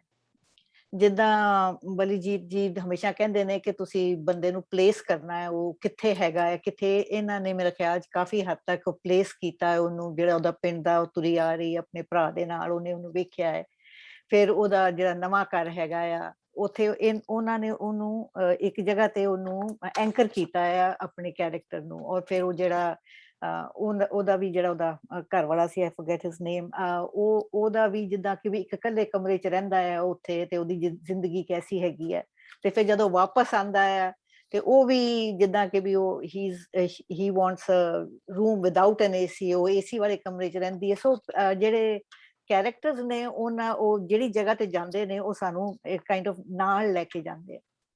ਸੋ I appreciate that and so ਇੱਕ ਹੋਰ ਬੜਾ ਲਫ਼ਜ਼ਾਂ ਦਾ ਬੜਾ ਈਜ਼ੀ ਫਲੋ ਸੀ, ਮਤਲਬ ਕਿ ਐਸਾ ਕੋਈ ਵੀ ਲਫ਼ਜ਼ ਨਹੀਂ ਸੀ ਕਿ ਜਿਹੜਾ ਕੋਈ ਹੋਰ ਸਮਝ ਨਾ ਸਕੇ। ਇਹ ਬੜੀ ਪਿਆਰੀ ਸਿੰਪਲ ਸਿੱਧੀ ਪੰਜਾਬੀ ਸੀ ਜਿਹਨੂੰ ਮੈਂ ਬਹੁਤ ਜ਼ਿਆਦਾ ਅਪਰੀਸ਼ੀਏਟ ਕਰਦੀ। ਸੋ ਐਂਡ ਮੈਨੂੰ ਜਿਹੜਾ ਉਹ ਚੰਗਾ ਲੱਗੀ ਗੱਲ ਜਿਹੜੀ ਉਹ ਇਹਨਾਂ ਨੇ ਕਿਹਾ ਹਸਰਤ, ਉਹ ਜਿਹੜੀਆਂ ਕਬਰਾਂ ਨੇ ਉਹ ਹਸਰਤਾਂ ਦੀਆਂ ਕਬਰਾਂ ਨੇ। ਹਰ ਇੱਕ ਇਨਸਾਨ ਦੇ ਦਿਲ ਵਿੱਚ ਇੱਕ ਸੁਪਨੇ ਹੁੰਦੇ ਨੇ, ਇਹ ਹਸਰਤਾਂ ਦੀਆਂ ਕਬਰਾਂ ਸੀ ਜਿਹੜੀਆਂ ਉਹਨਾਂ ਦੇ ਦਿਲਾਂ ਦੇ ਵਿੱਚ ਸੀਗੀਆਂ। ਐਂਡ ਉਹੀ ਹੈ ਨਾ ਕਿ ਵੀ ਪਹਿਲਾਂ ਤੇ ਉਸ ਲੜਕੀ ਨੂੰ ਇੱਕ ਕਮੋਡਿਟੀ, ਔਰਤ ਹਮੇਸ਼ਾ ਇੱਕ ਕਮੋਡਿਟੀ ਜਿਹੀ ਰਹੀ ਹੈ ਕਿ ਜਿਹਨੂੰ ਇੱਕ ਪਾਸੇ ਨੇ ਦੂਜੇ ਪਾਸੇ ਨੂੰ ਫੜਾ ਦੇਣਾ ਹੈ, ਤੇ ਉਹਦੇ ਦਿਲ ਚ ਕੀ ਹੈ, ਵਾਟ ਸ਼ੀ ਨੀਡਸ, ਉਹਦਾ ਕੋਈ ਫਿਕਰ ਨਹੀਂ ਕਰਦਾ। ਚੀਜ਼ਾਂ ਬਿਕਮ ਮੋਰ ਇੰਪੋਰਟੈਂਟ। ਉਹ ਬੰਦਾ ਉਹਦੇ ਲਾਇਕ ਨਹੀਂ ਸੀ, ਉਹਦੇ ਕਾਬਿਲ ਨਹੀਂ ਸੀ, ਉਹਦਾ ਹਾਣੀ ਨਹੀਂ ਸੀ, ਪਰ ਉਹ ਚੀਜ਼ਾਂ ਦੀ ਚਕਾਚੌਂਧ ਇਨਸਾਨਾਂ ਨੂੰ, ਔਰ ਇਹ ਅੱਜ ਤੱਕ ਹੁੰਦਾ। ਬਾਹਰੋਂ ਮੁੰਡਾ ਆਂਦਾ ਹੈ, ਇਹ ਔਰ ਇਹ ਸਾਡੇ ਪੰਜਾਬ ਦਾ ਤੇ ਵੱਡਾ ਦੁਖਾਨ, ਤੇ ਬਾਹਰੋਂ ਬੰਦਾ ਆਇਆ ਉਹਦੀ ਪੁੱਛਤਾਛ ਵੀ ਨਹੀਂ ਕਰਦੇ ਤੇ ਕੁੜੀਆਂ ਉਹਨਾਂ ਨੂੰ ਫੜਾ ਦਿੰਦੇ ਨੇ। ਸੋ ਇਹ ਬੜੀ ਇਹ ਤਜਾਰਤ ਜਿਹੀ ਜਿਹੜੀਆਂ ਜਨਾਨੀਆਂ ਦੀ ਹੁੰਦੀ ਹੈ, ਇਹ ਯੂ نو ਆਈ ਜਸਟ ਬੜਾ ਮੈਨੂੰ ਅਨਈਜ਼ੀਨੈਸ ਫੀਲ ਹੁੰਦੀ ਹੈ ਹਮੇਸ਼ਾ ਇਹਦੇ ਬਾਰੇ ਸੁਣ ਕੇ ਔਰ ਕਰਕੇ। ਉਹਦੇ ਉਹ ਤੇ ਉਹਨੂੰ ਕਿਸੇ ਨੇ ਵੀ ਇੱਕ ਇਨਸਾਨ ਨਹੀਂ ਸਮਝਿਆ, ਉਹਦੀਆਂ ਨੀਡਸ ਨੂੰ, ਉਹਦੀਆਂ ਵਾਂਟਸ ਨੂੰ ਕਿਸੇ ਨੇ ਉਹਨੂੰ ਇਨਸਾਨ ਨਹੀਂ ਸਮਝਿਆ। ਸੋ ਨਾ ਹੀ ਉਹਦੇ ਘਰ ਵਾਲੇ ਨੇ, ਨਾ ਹੀ ਉਹਦੇ ਪੇਰੈਂਟਸ ਨੇ ਉਹਨੂੰ ਫੜਾ ਦਿੱਤਾ ਕਿ ਵੀ ਚੱਲ ਚੀਜ਼ਾਂ ਨੇ। ਐਂਡ ਦੈਨ ਅਗੇਨ ਜਿਹੜਾ ਹੈਗਾ ਆ ਕਿ ਵੀ ਉਹਦੇ ਬਾਅਦ ਜ਼ਿੰਦਗੀ ਨਿਕਲ ਜਾਂਦੀ, ਐਂਡ ਦੈਨ ਕੁਝ ਵੀ ਨਹੀਂ ਰਹਿ ਜਾਂਦਾ। ਸੋ ਔਰ ਇਹ ਅੱਜ ਤੱਕ ਚੱਲਦਾ ਹੈ unfortunately. So that was my feeling. That very well simple story, and but it flows very well. बहुत अच्छा तलत जी, बहुत शुक्रिया। बहुत शुक्रिया बीबा जी, बिल्कुल सही एनालिसिस कीता तुसी जी। हाँ जी, कोई होर दोस्त साडे गल करना चाहन?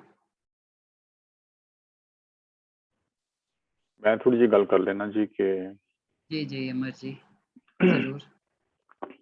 ਮੈਨੂੰ ਲੱਗਦਾ ਕਿ ਇਹ ਕਾਫੀ ਲੰਬੇ ਸਪੈਨ ਦੀ ਗੱਲ ਹੈ ਇਸ ਕਹਾਣੀ ਦੇ ਵਿੱਚ, ਔਰ ਸਾਡੀ ਹਿਊਮਨ ਸੋਸ਼ਲ ਸਾਈਕੋਲੋਜੀ ਜੋ ਚੱਲ ਰਹੀ ਹੈ, ਮੋਰ ਸੋ ਔਰਤ ਦੀ ਸਾਈਕੋਲੋਜੀ, ਈਵਨ ਮੈਨ ਦੀ ਸਾਈਕੋਲੋਜੀ ਚੱਲ ਰਹੀ ਹੈ, ਉਹਦਾ ਡਿਸਪਲੇ ਇਸ ਲੰਬੇ ਲਾਈਫ ਸਪੈਨ ਦੇ ਵਿੱਚ ਉਹਨਾਂ ਨੇ ਦਿਖਾਇਆ ਕਿ ਕਿਸ ਤਰ੍ਹਾਂ ਟਾਈਮ ਦੇ ਨਾਲ ਪਹਿਲਾਂ ਤੁਹਾਨੂੰ ਮਟੀਰੀਅਲਿਸਟਿਕ ਚੀਜ਼ਾਂ ਦੀ ਲੋੜ ਹੈ, ਉਹਨਾਂ ਨੂੰ ਫੁੱਲਫਿਲ ਕਰਨ ਦੀ ਕੋਸ਼ਿਸ਼ ਕਰਦੇ ਹੋ, ਤੇ ਬਾਅਦ ਚ ਜਦੋਂ ਹੁੰਦੀਆਂ ਫਿਰ ਤੁਹਾਨੂੰ ਇਮੋਸ਼ਨਲ ਸਪੋਰਟ ਦੀ, ਹੈਲਪ ਦੀ ਲੋੜ ਪੈਂਦੀ ਹੈ, ਨਾਲ ਨਾਲ ਉਹ ਸੈਟਿਸਫੈਕਸ਼ਨ ਦੀ ਲੋੜ ਹੈ।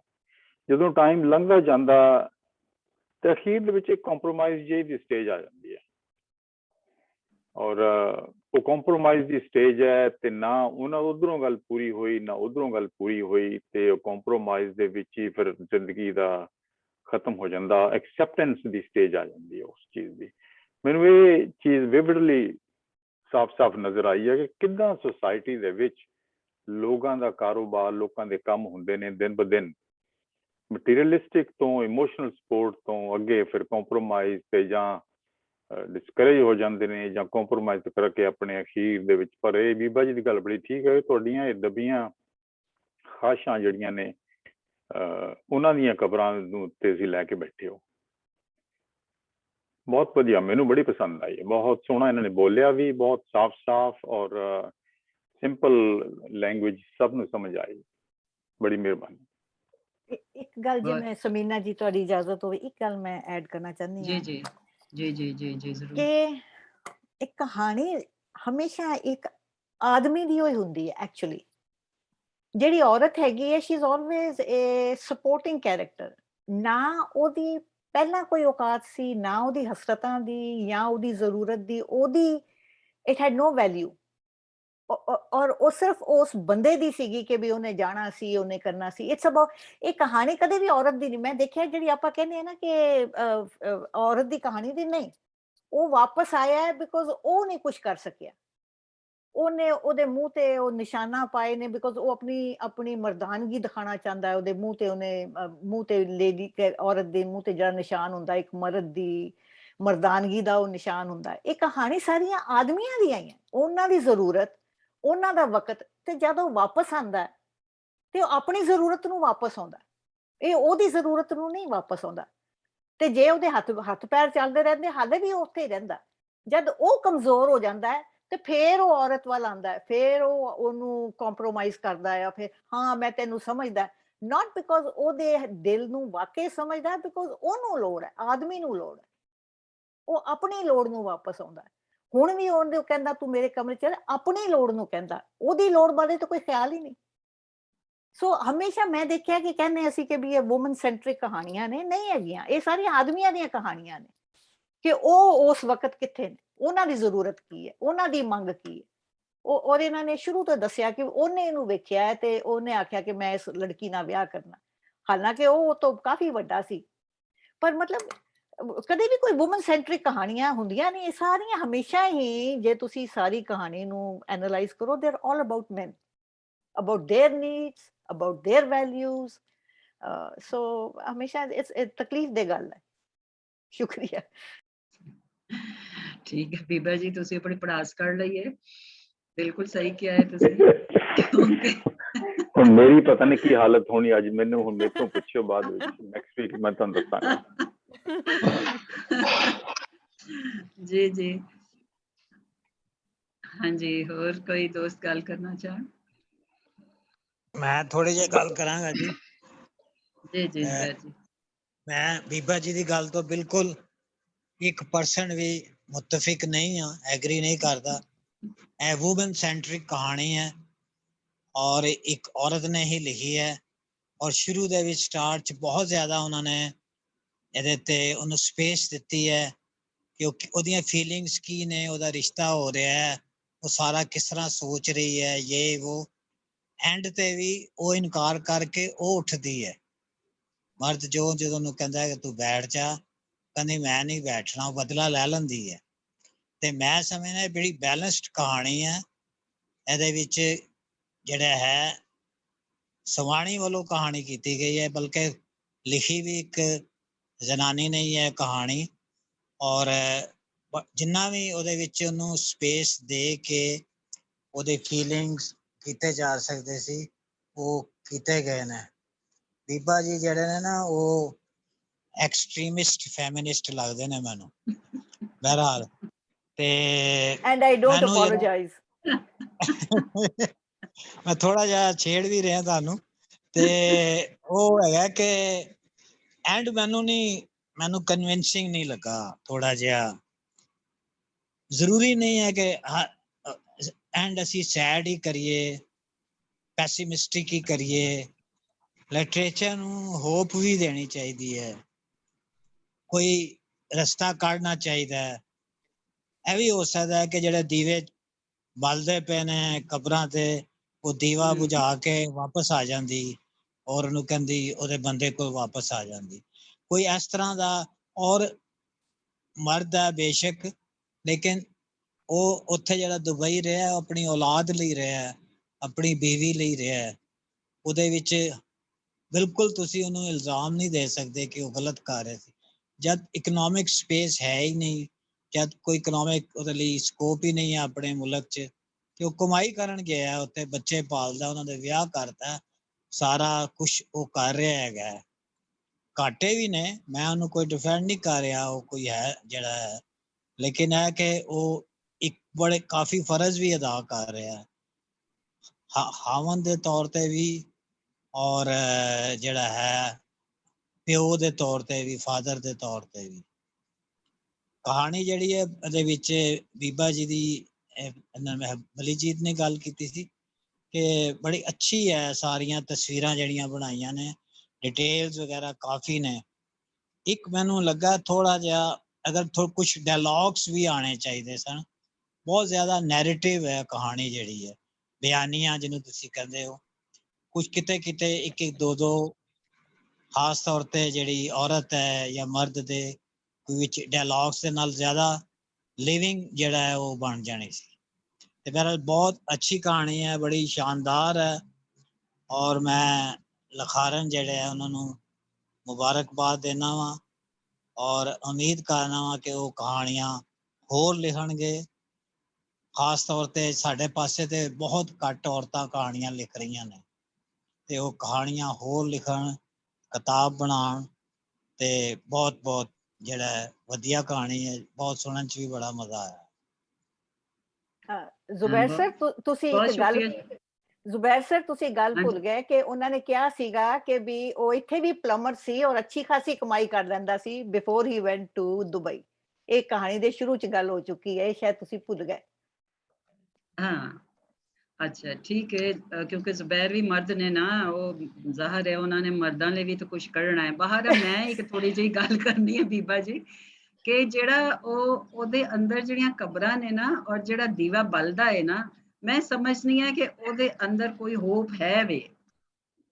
ਤੇ ਇਹ ਜ਼ੁਬੈਰ ਜੀ ਨੇ ਜਿਹੜਾ ਕਿਹਾ ਨਾ ਕਿ ਹੋਪ ਹੋਣੀ ਚਾਹੀਦੀ, ਮੈਨੂੰ ਲੱਗੀ ਹੈ ਕਿ ਹੋਪ ਹੈ। ਜਿਹੜੀਆਂ ਕਬਰਾਂ ਉਹਦੇ ਅੰਦਰ ਬਣੀਆਂ ਨੇ ਖਾਸ਼ਾਂ ਦੀਆਂ ਜਾਂ ਹਸਰਤਾਂ ਦੀਆਂ ਜਾਂ ਜੋ ਵੀ, ਲੇਕਿਨ ਉਹਦੇ ਤੇ ਦੀਵਾ ਬਲਦਾ ਪਿਆ ਹੈ, ਦੀਵਾ ਬੁਝਿਆ ਨਹੀਂ ਹੈਗਾ।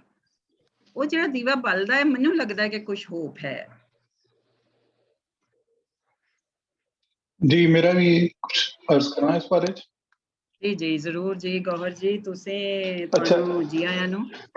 ਜੀ ਜੀ ਜੀ ਜੀ ਅੱਛਾ, ਇਹ ਜ਼ਰੂਰ। ਨਾ ਇਹਨਾਂ ਦੀ ਜਿਹੜੀ ਕਹਾਣੀ ਹੈ, ਇਹ ਮੈਨੂੰ ਜ਼ਿਆਦਾ ਔਰਤ ਦੇ ਬਾਰੇ ਚ ਵੀ ਕਹਿ ਸਕਦੇ ਹੋ, ਲੇਕਿਨ ਜ਼ਿਆਦਾ ਫਿਲਾਸਫੀ ਆਫ ਲਾਈਫ ਜਿਹੜੀ ਹੈ ਨਾ, ਉਹ ਜਿਹੜੀ ਸਾਡੀ ਇੱਕ ਪ੍ਰੀਵੇਲਿੰਗ ਇੱਕ ਰਹਿਤਲ ਬਹਿਤਲ ਹੈ, ਉਹਦੀ ਇਹਨਾਂ ਨੇ ਬੜੀ ਅੱਛੀ ਕਾਸੀ ਕੀਤੀ ਹੈ। ਉਹਦੇ ਵਿੱਚ ਕੁਝ ਜ਼ਰੂਰਤਾਂ ਨੇ, ਕੁਝ ਖਾਹਿਸ਼ਾਂ ਨੇ, ਕੁਝ ਮਜਬੂਰੀਆਂ ਨੇ, ਤੇ ਕੁਝ ਐਵੇਂ ਹੀ ਉਹਨਾਂ ਨੇ ਸੈਲਫ ਕ੍ਰੀਏਟਡ, ਸੈਲਫ ਇਨਫਲਿਕਟਡ ਜਿਹੜੀ ਇੱਕ ਟੈਬੂਜ਼ ਨੇ ਨਾ ਸੋਸਾਇਟੀ ਦੀਆਂ, ਉਹਨਾਂ ਨੇ ਇਸ ਕਹਾਣੀ 'ਚ ਉਹਨਾਂ ਨੂੰ ਬੜੇ ਅੱਛੇ ਤਰੀਕੇ ਨਾਲ ਬਿਆਨ ਕੀਤਾ ਹੈ। ਬੀਬਾ ਜੀ ਸਹੀ ਕਹਿੰਦੇ ਨੇ, ਔਰਤ ਗਲਤ ਕਰਦੀ ਹੈ, ਲੇਕਿਨ ਜਦੋਂ ਉਸੇ ਔਰ ਮਰਦ ਦੀ ਮਾਂ ਜਦੋਂ ਲੜਕੀ ਢੂੰਡ ਰਹੀ ਸੀ, ਉਹਦੀ ਜਿਹੜੀ ਖਾਹਿਸ਼ਾਤ ਸਨ, ਉਹ ਵੀ ਔਰਤ ਨਹੀਂ ਢੂੰਡ ਰਹੀ ਸੀ। ਉਹ ਵੀ ਇੱਕ ਔਰਤ ਨੂੰ ਰੀਅਲਿਸਟਿਕਲੀ ਨਹੀਂ ਸੀ ਦੇਖ ਰਹੀ, ਉਹ ਵੀ ਉਹਨੂੰ ਬੜੇ ਮਤਲਬ ਬੜਾ ਉਹਦਾ ਸਟੈਂਡਰਡ ਕਹਿ ਲਓ, ਜਾਂ ਉਹਦੀ ਜਿਹੜੀ ਡ੍ਰੀਮ ਸੀ ਬੜੀ ਆਪ ਸੀ। ਉਹਨੇ ਮੈਨੂੰ ਹਕੀਕਤ ਪਸੰਦੀ ਨਾਲ ਨਹੀਂ ਦੇਖਿਆ। ਤੇ ਇਸ ਕਹਾਣੀ 'ਚ ਕੁਝ ਇਹਨਾਂ ਦੇ ਜਿਹੜੇ ਫਿਕਰੇ ਸਨ, ਉਹ ਮੈਨੂੰ ਬੜੇ ਅੱਛੇ ਲੱਗੇ ਸਨ। ਜਿਸ ਤਰ੍ਹਾਂ ਇਹਨਾਂ ਕਿਹਾ 2 ਟਕੇ ਦੀਆਂ ਚੀਜ਼ਾਂ, ਮੇਰਾ ਖਿਆਲ ਹੈ ਜਿਹੜੀ ਸਾਡੀ ਸਬ ਕੰਟੀਨੈਂਟ ਦੀ ਪ੍ਰੀਵੇਲਿੰਗ ਸੋਸਾਇਟੀ ਹੈ, ਜਿਹਦੇ 'ਚ ਇਗਨੈਟਿਕ ਰਾਈਵਲਰੀ ਆਉਂਦੀ ਹੈ ਇੱਕ ਚੀਜ਼, ਉਹਦੇ 'ਚ 2 ਟਕੇ ਦੀਆਂ ਜਿਹੜੀਆਂ ਚੀਜ਼ਾਂ ਨੇ, ਇਹ ਉਹ ਚੀਜ਼ਾਂ ਨੇ ਜਿਹੜੀਆਂ ਅਸੀਂ, ਜਿਹੜੀ ਇਹਨਾਂ ਦੀ ਕਹਾਣੀ ਸੀ ਉਹਦੇ ਵਿੱਚ ਇਹਨਾਂ ਨੇ ਸ਼ੁਰੂ ਇਸ ਤਰ੍ਹਾਂ ਕੀਤਾ ਕਿ ਪੂਰੀ ਜਿਹੜੀ ਜੋ ਪ੍ਰੀਵੇਲ ਕਰ ਰਿਹਾ ਨਾ ਮਾਸ਼ਰੇ, ਉਹਨੂੰ ਬਿਆਨ ਕੀਤਾ। ਇੱਕ ਦਫਾ ਤੇ ਮੈਨੂੰ ਲੱਗਾ ਕਿ ਮਾਸ਼ਰੇ ਦਾ ਸਿਆਪਾ ਕਰ ਰਹੇ, ਲੇਕਿਨ ਥੋੜੀ ਦੇਰ ਬਾਅਦ ਫਿਰ ਉਹਨਾਂ ਨੇ ਜਦੋਂ ਉਹਨੂੰ ਰਿਵਰਟ ਕੀਤਾ, ਔਰ ਉਹ ਸਾਰੀ ਇਹ ਦੱਸਿਆ ਕਿ ਇਹਨਾਂ ਚੀਜ਼ਾਂ ਨਾਲ ਕੀ ਖਰਾਬੀ ਆ ਰਹੀ ਹੈ, ਔਰ ਇਹ ਜਿਹੜੀ ਸਾਡੀ ਉਹ ਪ੍ਰੀਵੇਲਿੰਗ ਸੋਸਾਇਟੀ 'ਚ ਫਿਲਾਸਫੀ ਹੈ ਨਾ, ਉਹ ਪ੍ਰੋਬਲਮ ਕ੍ਰੀਏਟ ਕਰ ਰਹੀ ਹੈ। ਉਹ ਚੀਜ਼ ਜਿਹੜੀ ਨਾ ਬਿਆਨ ਕੀਤੀ ਹੈ, ਉਹ ਬੜੀ ਜ਼ਬਰਦਸਤ। ਇਹਨਾਂ ਦੇ ਕੁਝ ਫਿਕਰੇ ਬੜੇ ਜ਼ਬਰਦਸਤ ਹਨ। ਤੇ ਕਿ ਵੇਲੇ ਦਾ ਕੰਮ ਹੈ, ਟੁਰਦੇ ਜਾਣਾ, ਟੁਰਦਾ ਰਹਿੰਦਾ ਹੈ, ਤੇ 2 ਟਕੇ ਦੀਆਂ ਚੀਜ਼ਾਂ, ਤੇ ਜਿਹੜੀ ਕੱਲਿਆਂ ਸੌਣ ਦੀ ਆਦੀ ਨੇ, ਮੈਂ ਜਿਹਨੂੰ ਕੱਲਿਆਂ ਸੌਣ ਦੀ ਆਦਤ ਹੋ ਗਈ ਸੀ। ਅੱਛਾ, ਇਹਦੇ ਵਿੱਚ ਕੁਝ ਤੇ ਵੈਸੇ ਸੁਸਾਇਟੀ ਦੀਆਂ ਚੀਜ਼ਾਂ ਵੀ ਹੈ ਨਾ, ਕੁਝ ਤੁਹਾਡੇ ਬਾਇਓਲੋਜੀਕਲ, ਕੁਝ ਸਪਿਰਿਚੁਅਲ, ਔਰ ਕੁਝ ਐਸੀਆਂ ਚੀਜ਼ਾਂ ਜਿਹੜੀਆਂ ਹੋਣੀਆਂ ਹੀ ਨੇ, ਤੁਸੀਂ ਉਹਨਾਂ ਨੂੰ ਰੋਕ ਨਹੀਂ ਸਕਦੇ। ਔਰ ਮੈਨੂੰ ਨਹੀਂ ਅੱਛਾ, ਇਹਦੇ ਵਿੱਚ ਦੂਸਰੀ ਅੱਛੀ ਖੂਬੀ ਇਹਦੇ 'ਚ ਇਹ ਸੀ ਕਿ ਉਹਨਾਂ ਨੇ ਸਿਰਫ ਇਹ ਨਹੀਂ ਕਿਹਾ ਕਿ ਔਰਤ ਬੜੀ ਮਜ਼ਲੂਮ ਹੈ, ਉਹ ਜਿਹੜੀ ਪ੍ਰੀਵੇਲਿੰਗ ਟੈਬੂਜ਼ ਨੇ ਸਾਡੇ ਸਬ ਕੰਟੀਨੈਂਟ ਦੀ, ਉਹਦੀ ਮੁਤਾਸਰ ਹੈ। ਉਹਨਾਂ ਇਹ ਵੀ ਦੱਸਿਆ ਕਿ ਮਰਦ ਵਿਚਾਰਾ ਵੀ ਉਹਦਾ ਹੀ ਮੁਤਾਸਰ ਹੈ। ਉਹ ਦੋਨੋਂ ਇੱਕ ਐਸੀ ਗੱਲ ਨੂੰ ਨਹੀਂ ਕੀਤੀ ਹੈ ਕਿ ਦੋਨੋਂ ਇੱਕ ਐਸੀ ਭੱਠੀ 'ਚ ਪਏ ਸਨ, ਐਸੇ ਇੱਕ ਮਕੈਨੀਕਲ ਜ਼ਿੰਦਗੀ 'ਚ ਪਏ ਸਨ, ਜਿਹਦੇ ਵਿੱਚ ਉਹ ਜੂਨਾ ਭੁੱਲ ਗਏ ਸਨ। ਇਹਨਾਂ ਦੀ ਕਹਾਣੀ ਦਾ ਜਿਹੜਾ ਇਹ ਫਿਕਰਾ ਸੀ ਕਿ ਵੀ ਜੂਨਾ ਭੁੱਲ ਗਏ ਸਨ 2 ਟਕੇ ਦੀਆਂ ਚੀਜ਼ਾਂ ਵਾਸਤੇ, ਜਿਹੜਾ ਇਹ ਕਨਸੈਪਟ ਹੈ, ਇਹਦੇ 'ਚ ਫਿਲਾਸਫੀ ਆਫ ਲਾਈਫ ਦੇ ਬਾਰੇ ਜਿਹੜੀ ਉਹਨਾਂ ਥੋੜੀ ਜਿਹੀ ਗੱਲ ਕੀਤੀ, ਮੈਨੂੰ ਤਾਂ ਇਹ ਬਹੁਤ ਅੱਛੀ। ਬਹੁਤ ਸ਼ੁਕਰੀਆ ਗੌਰ ਜੀ।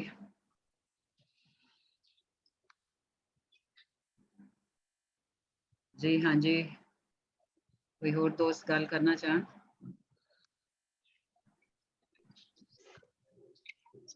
ਮੈਂ ਜੀ ਇਹਦੇ ਬਾਅਦ 1-2 ਮਿੰਟ ਗੱਲ ਕਰਨੀ ਚਾਹੁੰਦਾ ਸੀ, ਪਰ ਪਹਿਲਾਂ ਸਿਆਣਿਆਂ ਨੂੰ ਗੱਲ ਕਰ ਲੈਣ ਦਿਓ, ਮੈਂ ਬਾਅਦ 'ਚ ਤੇ ਗੱਲ ਕਰਾਂ। ਨਹੀਂ, ਤੁਸੀਂ ਵੀ ਸਿਆਣੇ ਹੋ ਬਲਵਿੰਦਰ ਜੀ, ਐਡੀਆਂ ਸੋਹਣੀਆਂ ਤੁਸੀਂ ਨਜ਼ਮਾਂ ਲਿਖਦੇ ਹੋ।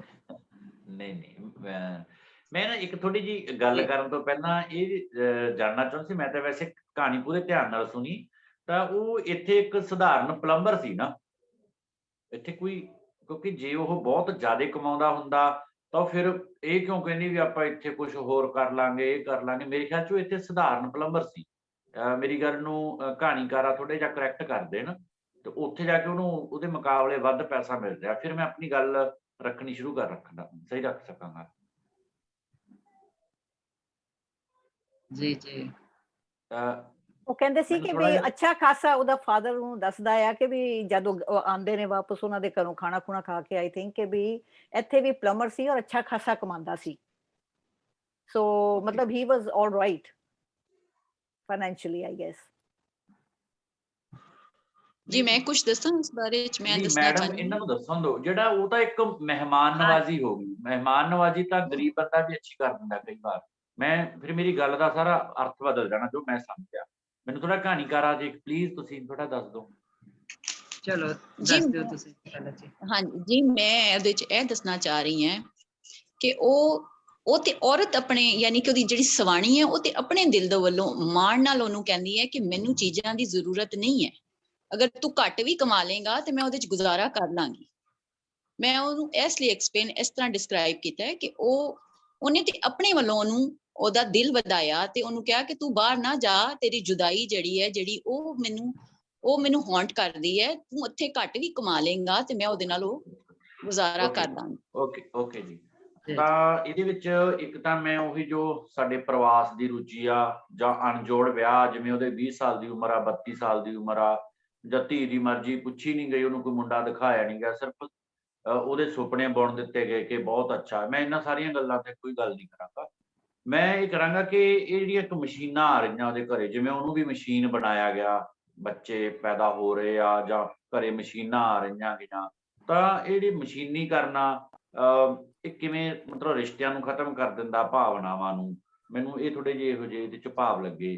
ਜਿਵੇਂ ਮੈਂ ਕਹੂੰਗਾ ਕਿ ਇੱਕ ਨਵਤੇਜ ਭਾਰਤੀ ਸਾਡੇ ਪ੍ਰਵਾਸੀ ਕਵੀ ਆ, ਉਹਨਾਂ ਦੀ ਇੱਕ ਇਸ ਤਰ੍ਹਾਂ ਦੀ ਭਾਵ ਦੀ ਕਵਿਤਾ ਸੀਗੀ ਕਿ ਕੋਈ ਘਾਹ ਕੱਟਣ ਵਾਲੀ ਮਸ਼ੀਨ ਆ ਗਈ ਤੇ ਉਹ ਵਿਅਕਤੀ ਘਾਹ ਕੱਟ ਰਿਹਾ ਗਾ ਤੇ ਉਹਦੇ ਵਿੱਚ ਖਰਗੋਸ਼ ਦਾ ਬੱਚਾ ਲੁਕਿਆ ਹੁੰਦਾ ਘਾਹ 'ਚ, ਤੇ ਉਹ ਘਾਹ ਕੱਟਿਆ ਜਾਂਦਾ, ਘਾਹ ਦੀ ਮਸ਼ੀਨ ਦੇ ਨਾਲ ਕੱਟਣ ਵਾਲੀ ਦੇ ਨਾਲ ਉਹ ਬੱਚਾ ਵੀ ਕੱਟਿਆ ਜਾਂਦਾ। ਤੇ ਉਹ ਖਰਗੋਸ਼ ਦੀ ਜਿਹੜੀ ਉਹ ਬੱਚੇ ਦੀ ਮਾਂ, ਉਹ ਬੰਦੇ ਵੱਲ ਘੂਰ ਕੇ ਝਾਕਦੀ ਹੈ ਕਿ ਤੂੰ ਮੇਰਾ ਬੱਚਾ ਮਾਰਤਾ। ਉਹ ਕਹਿੰਦਾ ਵੀ ਨਹੀਂ ਮੈਨੂੰ ਤਾਂ ਦਿਖਿਆ ਹੀ ਨਹੀਂ, ਇਹ ਮੈਂ ਨਹੀਂ ਮਾਰਿਆ, ਇਹ ਤਾਂ ਮਸ਼ੀਨ ਨੇ ਮਾਰਿਆ। ਤਾਂ ਉਹ ਕਹਿੰਦੀ ਮੈਨੂੰ ਪਤਾ, ਜਦੋਂ ਬੰਦਾ ਮਸ਼ੀਨ ਦੇ ਮਗਰ ਲੱਗ ਜਾਂਦਾ ਉਹਨੂੰ ਦਿਸਣੋਂ ਹਟ ਜਾਂਦਾ। ਤਾਂ ਮਤਲਬ ਉਹ ਮੈਨੂੰ ਭਾਵ ਇਹ ਲੱਗੇ ਵੀ ਇਹ ਜਿਹੜੀ ਮਸ਼ੀਨੀ ਕਰਨ ਦੀ ਲਾਈਫ ਆ, ਇਹਦੇ ਵਿੱਚ ਦੋਨੋਂ ਹੀ ਤਰ੍ਹਾਂ ਪਿਸ ਰਹੀਆਂ ਗਈਆਂ। ਇੱਕ ਪਾਸੇ ਔਰਤ ਦਾ ਹਾਲ ਤੁਸੀਂ ਦੱਸਿਆ, ਦੂਜੇ ਪਾਸੇ ਬੰਦਾ ਵੀ ਤਾਂ ਉਹ ਮਸ਼ੀਨ ਬਣ ਜਾਂਦਾ। ਜਿਵੇਂ ਕੋਈ ਲੋਕ ਜੇ ਉਹਨੂੰ ਜ਼ੁਲਮ ਕਰਨ ਵਾਲੀ ਧਿਰ ਹੈ, ਇੱਕ ਜ਼ੁਲਮ ਸਹਿਣ ਵਾਲੀ ਧਿਰ ਹੈ, ਚਾਹੇ ਉਹ ਹਾਲਾਂਕਿ ਉਸ ਤਰ੍ਹਾਂ ਦਾ ਹਿੰਸਾ ਵਾਲਾ ਜ਼ੁਲਮ ਤਾਂ ਨਹੀਂ ਕਰਦਾ, ਪਰ ਉਹ ਇੱਕ ਤਰ੍ਹਾਂ ਦਾ ਜੇ ਆਪਾਂ ਉਹਨੂੰ ਭਾਰੂ ਧਿਰ ਵੀ ਕਹਿ ਦਈਏ ਤਾਂ ਉਹ ਵੀ ਇੱਕ ਇਨਸਾਨ ਨਹੀਂ ਰਹਿੰਦਾ, ਉਹ ਵੀ ਇੱਕ ਮਸ਼ੀਨ ਬਣਿਆ ਹੋਇਆ ਪੈਸੇ ਕਮਾਉਣ ਦੇ ਚੱਕਰ 'ਚ। ਐਂਡ ਦੇ ਉੱਪਰ ਉਹਨੂੰ ਮਹਿਸੂਸ ਹੁੰਦਾ ਕਿ ਮੈਂ ਇਹ ਕੀ ਕਰ ਬੈਠਾ, ਤੇ ਉਹ ਮਤਲਬ ਉਦੋਂ ਤੱਕ ਉਹ ਔਰਤ ਦਾ ਮਨ ਵੀ ਜਿਹੜਾ ਭਰ ਚੁੱਕਾ ਹੁੰਦਾ ਹੈਗਾ। ਤਾਂ ਦੋਨੋਂ ਹੀ ਤਰ੍ਹਾਂ ਪਿਸ ਚੁੱਕੀਆਂ ਇਹਦੇ ਵਿੱਚ। ਤਾਂ ਮਤਲਬ ਮੈਂ ਕਹੂੰਗਾ ਕਿ ਜਿਹੜੀ ਆਰਥਿਕਤਾ ਹੈਗੀ ਇਹ ਬੜੀ ਰਿਸ਼ਤਿਆਂ ਦੇ ਵਿੱਚ ਇੰਪੋਰਟੈਂਸ ਰੱਖਦੀ ਹੈ ਕਿ ਉਹਦਾ ਬੈਲੈਂਸ ਹੋਣਾ ਚਾਹੀਦਾ ਹੈਗਾ। ਤਾਂ ਜਿਹੜੀਆਂ ਭਾਵਨਾਵਾਂ ਮਨੁੱਖ ਦੀਆਂ, ਮਤਲਬ ਚਾਹੇ ਔਰਤ ਦੀਆਂ ਮਰਦ ਦੀਆਂ, ਭਾਵਨਾਵਾਂ ਨੂੰ ਮਸ਼ੀਨਾਂ ਦੀਆਂ ਸਹੂਲਤਾਂ ਨਾਲ ਰਿਪਲੇਸ ਨਹੀਂ ਕੀਤਾ ਜਾ ਸਕਦਾ। ਮਤਲਬ ਮੈਨੂੰ ਇਹ ਕਹਾਣੀ 'ਚੋਂ ਮਹਿਸੂਸ ਹੋਇਆ ਕਿ ਜਿਹੜੀਆਂ ਫੀਲਿੰਗਸ ਆ ਨਾ, ਉਹਨੂੰ ਸਹੂਲਤਾਂ ਨਾਲ, ਮਤਲਬ ਵੱਧ ਸਹੂਲਤਾਂ ਦੇ ਕੇ ਬਾਹਰ ਜਾ ਕੇ ਵੱਧ ਪੈਸਾ ਕਮਾ ਕੇ ਮਸ਼ੀਨਾਂ ਦੀਆਂ ਸਹੂਲਤਾਂ ਨਾਲ, ਠੰਡੀ ਏਸੀ ਆ ਗਿਆ ਜਾਂ ਗੀਜ਼ਰ ਆ ਗਿਆ, ਇਸ ਤਰ੍ਹਾਂ ਦੀਆਂ ਮਸ਼ੀਨ, ਵਾਸ਼ਿੰਗ ਮਸ਼ੀਨ, ਇਹ ਸਹੂਲਤਾਂ ਦੇ ਨਾਲ ਭਾਵਨਾਵਾਂ ਨੂੰ ਰਿਪਲੇਸ ਨਹੀਂ ਕੀਤਾ ਜਾ ਸਕਦਾ। ਮੈਨੂੰ ਲੱਗਦਾ ਵੀ ਮਨੁੱਖ ਦੀ ਇਹ ਖੂਬੀ ਆ ਗਈ। ਦੂਜਾ ਇਹ ਸੀਗਾ ਕਿ ਜਿਹੜੀ ਇਹ ਆਰਥਿਕਤਾ ਗਈ, ਜਿਵੇਂ ਉਹ ਬਾਹਰ ਜਾਊਗਾ ਤਾਂ ਵੱਧ ਪੈਸੇ ਕਮਾ ਕੇ ਲਿਆਉਂਦਾ, ਉਹ ਕਹਿੰਦੀ ਇੱਧਰ ਮੈਨੂੰ ਘੱਟ ਵੀ ਹੈ ਨਾ। ਇਹ ਜਿਹੜੀ ਆਰਥਿਕਤਾ ਨਾ, ਇਹ ਮਤਲਬ ਭਾਸ਼ਾ ਦਾ ਸੋਝ ਵੀ ਗਵਾ ਦਿੰਦੀ ਹੈ ਕਈ ਵਾਰ। ਜਿਵੇਂ ਉਹ ਚੰਗਾ ਭਲਾ ਉਹਨੂੰ ਪਿਆਰ ਕਰਦਾ ਸੀ ਤੇ ਗਾਲ ਕੱਢਦਾ ਐਂਡ ਦੇ ਵਿਚਕਾਰ, ਉਹ ਸਰੀਰਕ ਸੋਝ ਦੋਨਾਂ ਦਾ ਖਤਮ ਹੋ ਰਿਹਾ ਉਹਦੇ ਵਿੱਚੋਂ। ਤੇ ਰਿਸ਼ਤਿਆਂ ਵਿਚਲਾ ਜਿਹੜਾ ਇੱਕ ਪਿਆਰ ਹੈਗਾ, ਉਹ ਵੀ ਆਪ ਜਿਹੜਾ ਪੈਸਾ ਨਾ ਉਹ ਖਤਮ ਕਰਦਾ। ਜਿਵੇਂ ਉਹਦੀ ਸੱਸ ਆ ਗਈ,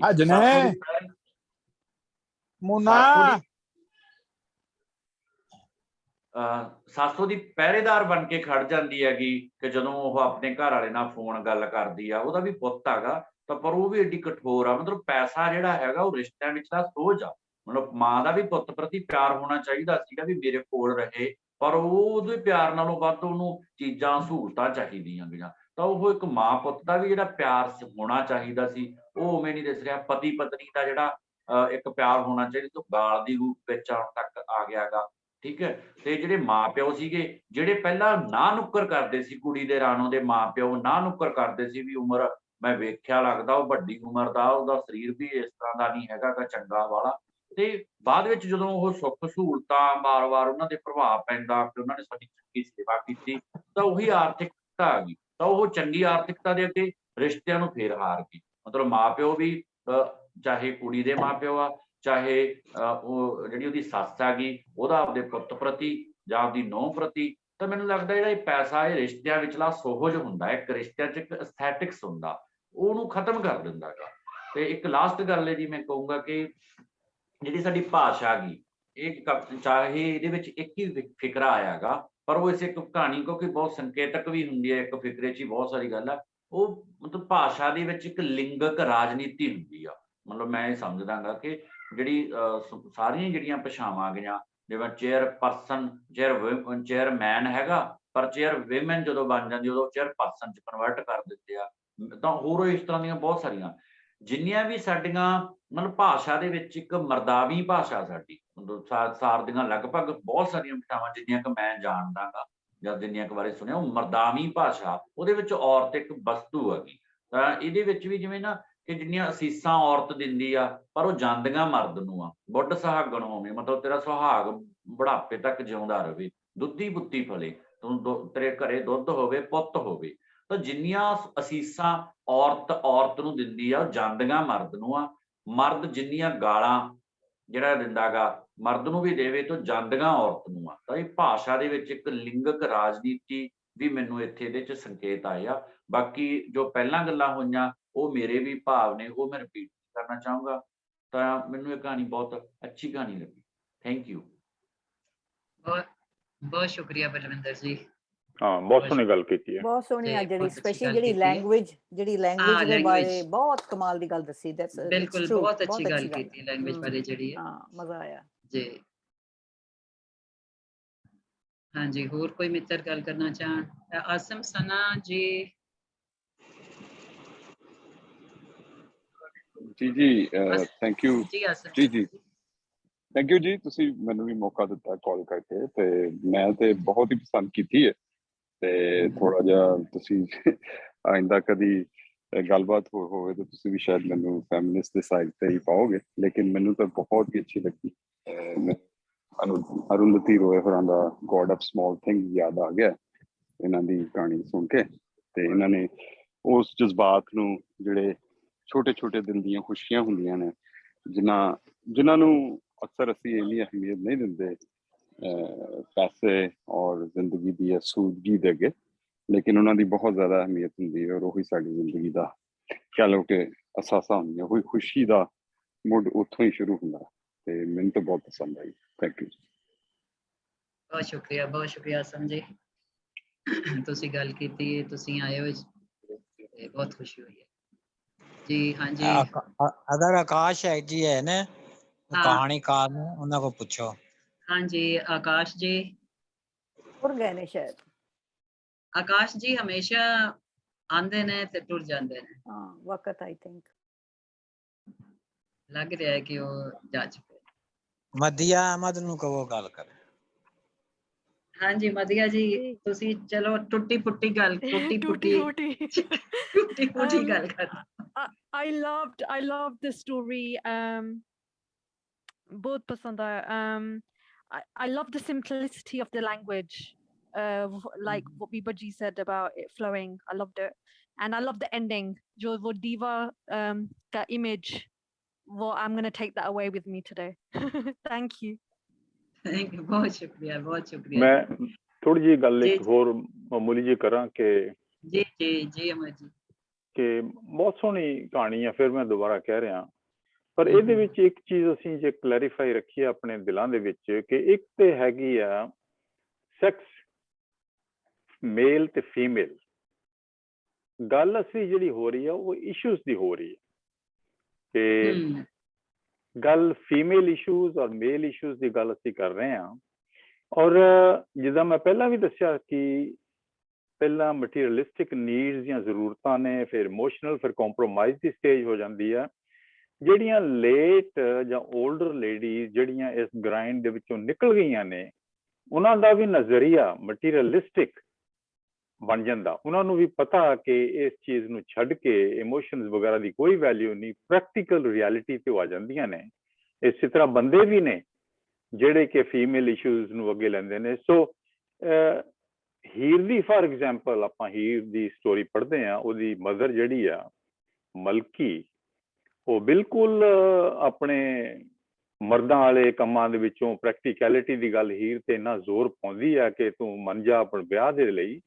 ਸੋ ਜਿਉਂ-ਜਿਉਂ ਲੇਡੀਜ਼ ਜਿਹੜੇ ਇਸ ਗ੍ਰਾਈਂਡ 'ਚ ਜਾ ਕੇ ਕੰਪਰੋਮਾਈਜ਼ ਕਰ ਗਈਆਂ, ਰਿਐਲਿਟੀ ਨੂੰ ਉਹਨਾਂ ਨੇ ਪਛਾਣ ਕੇ ਜਾਂ ਲੜਨਾ ਛੱਡ ਦਿੱਤਾ, ਜਾਂ ਜੋ ਵੀ ਕੀਤਾ, ਉਹ ਵੀ ਇਨਫੈਕਟ ਇੱਥੇ ਵੀ ਉਹੀ ਹੋ ਸਕਦਾ, ਬਾਅਦ ਦੇ ਵਿੱਚ ਉਹ ਕੰਪਰੋਮਾਈਜ਼ਡ ਲੋਕ ਨੇ ਔਰ ਰੀਅਲਿਸਟਿਕਲੀ ਯੂ ਕੈਨ ਸੇ ਉਹਨਾਂ ਨੂੰ ਥੋੜੀ ਇਸ ਟਾਈਪ ਦੀ ਰੋਸ਼ਨੀ ਹੋ ਗਈ ਕਿ ਇਹਦੇ ਨਾਲ ਕੁਝ ਨਹੀਂ ਹੋਣਾ, ਮੰਨ ਜਾਓ, ਬਸ ਇਹੀ ਗੱਲ ਵਧੀਆ ਹੈਗੀ ਆ।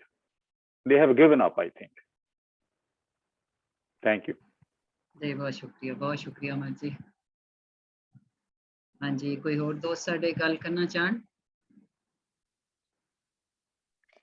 Can I ask the Sangat the question based on what Balwinder ji just said about language and how everything's about the man, like chairman, and when it comes to the woman, it's chairperson. So do you think in Punjabi literature, I mean, it's a universal thing, I think, as well, but ye change ho sakta hai? Do you think in this lifetime or is it going to take generations? Sorry. I hope that made sense. Balwinder ji, jawab diyo.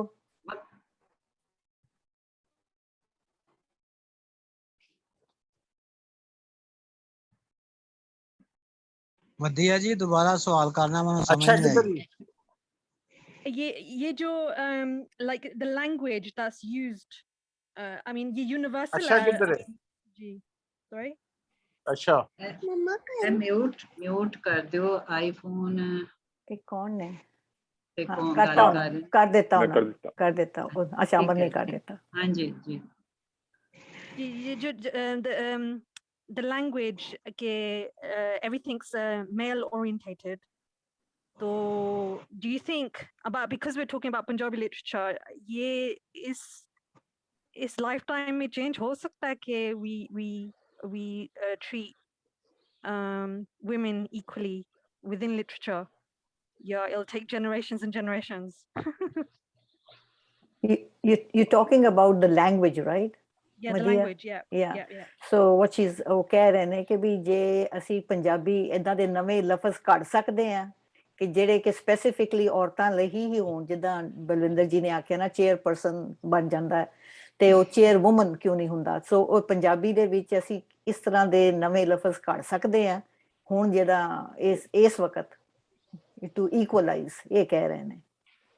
Thank you, Beauty. ਚਲੋ ਜੀ, ਤੁਹਾਡੀ note ਕਰ ਲਈ ਹੈ ਤੁਹਾਡੀ ਗੱਲ। ਜਿਹੜੇ ਪੰਜਾਬੀ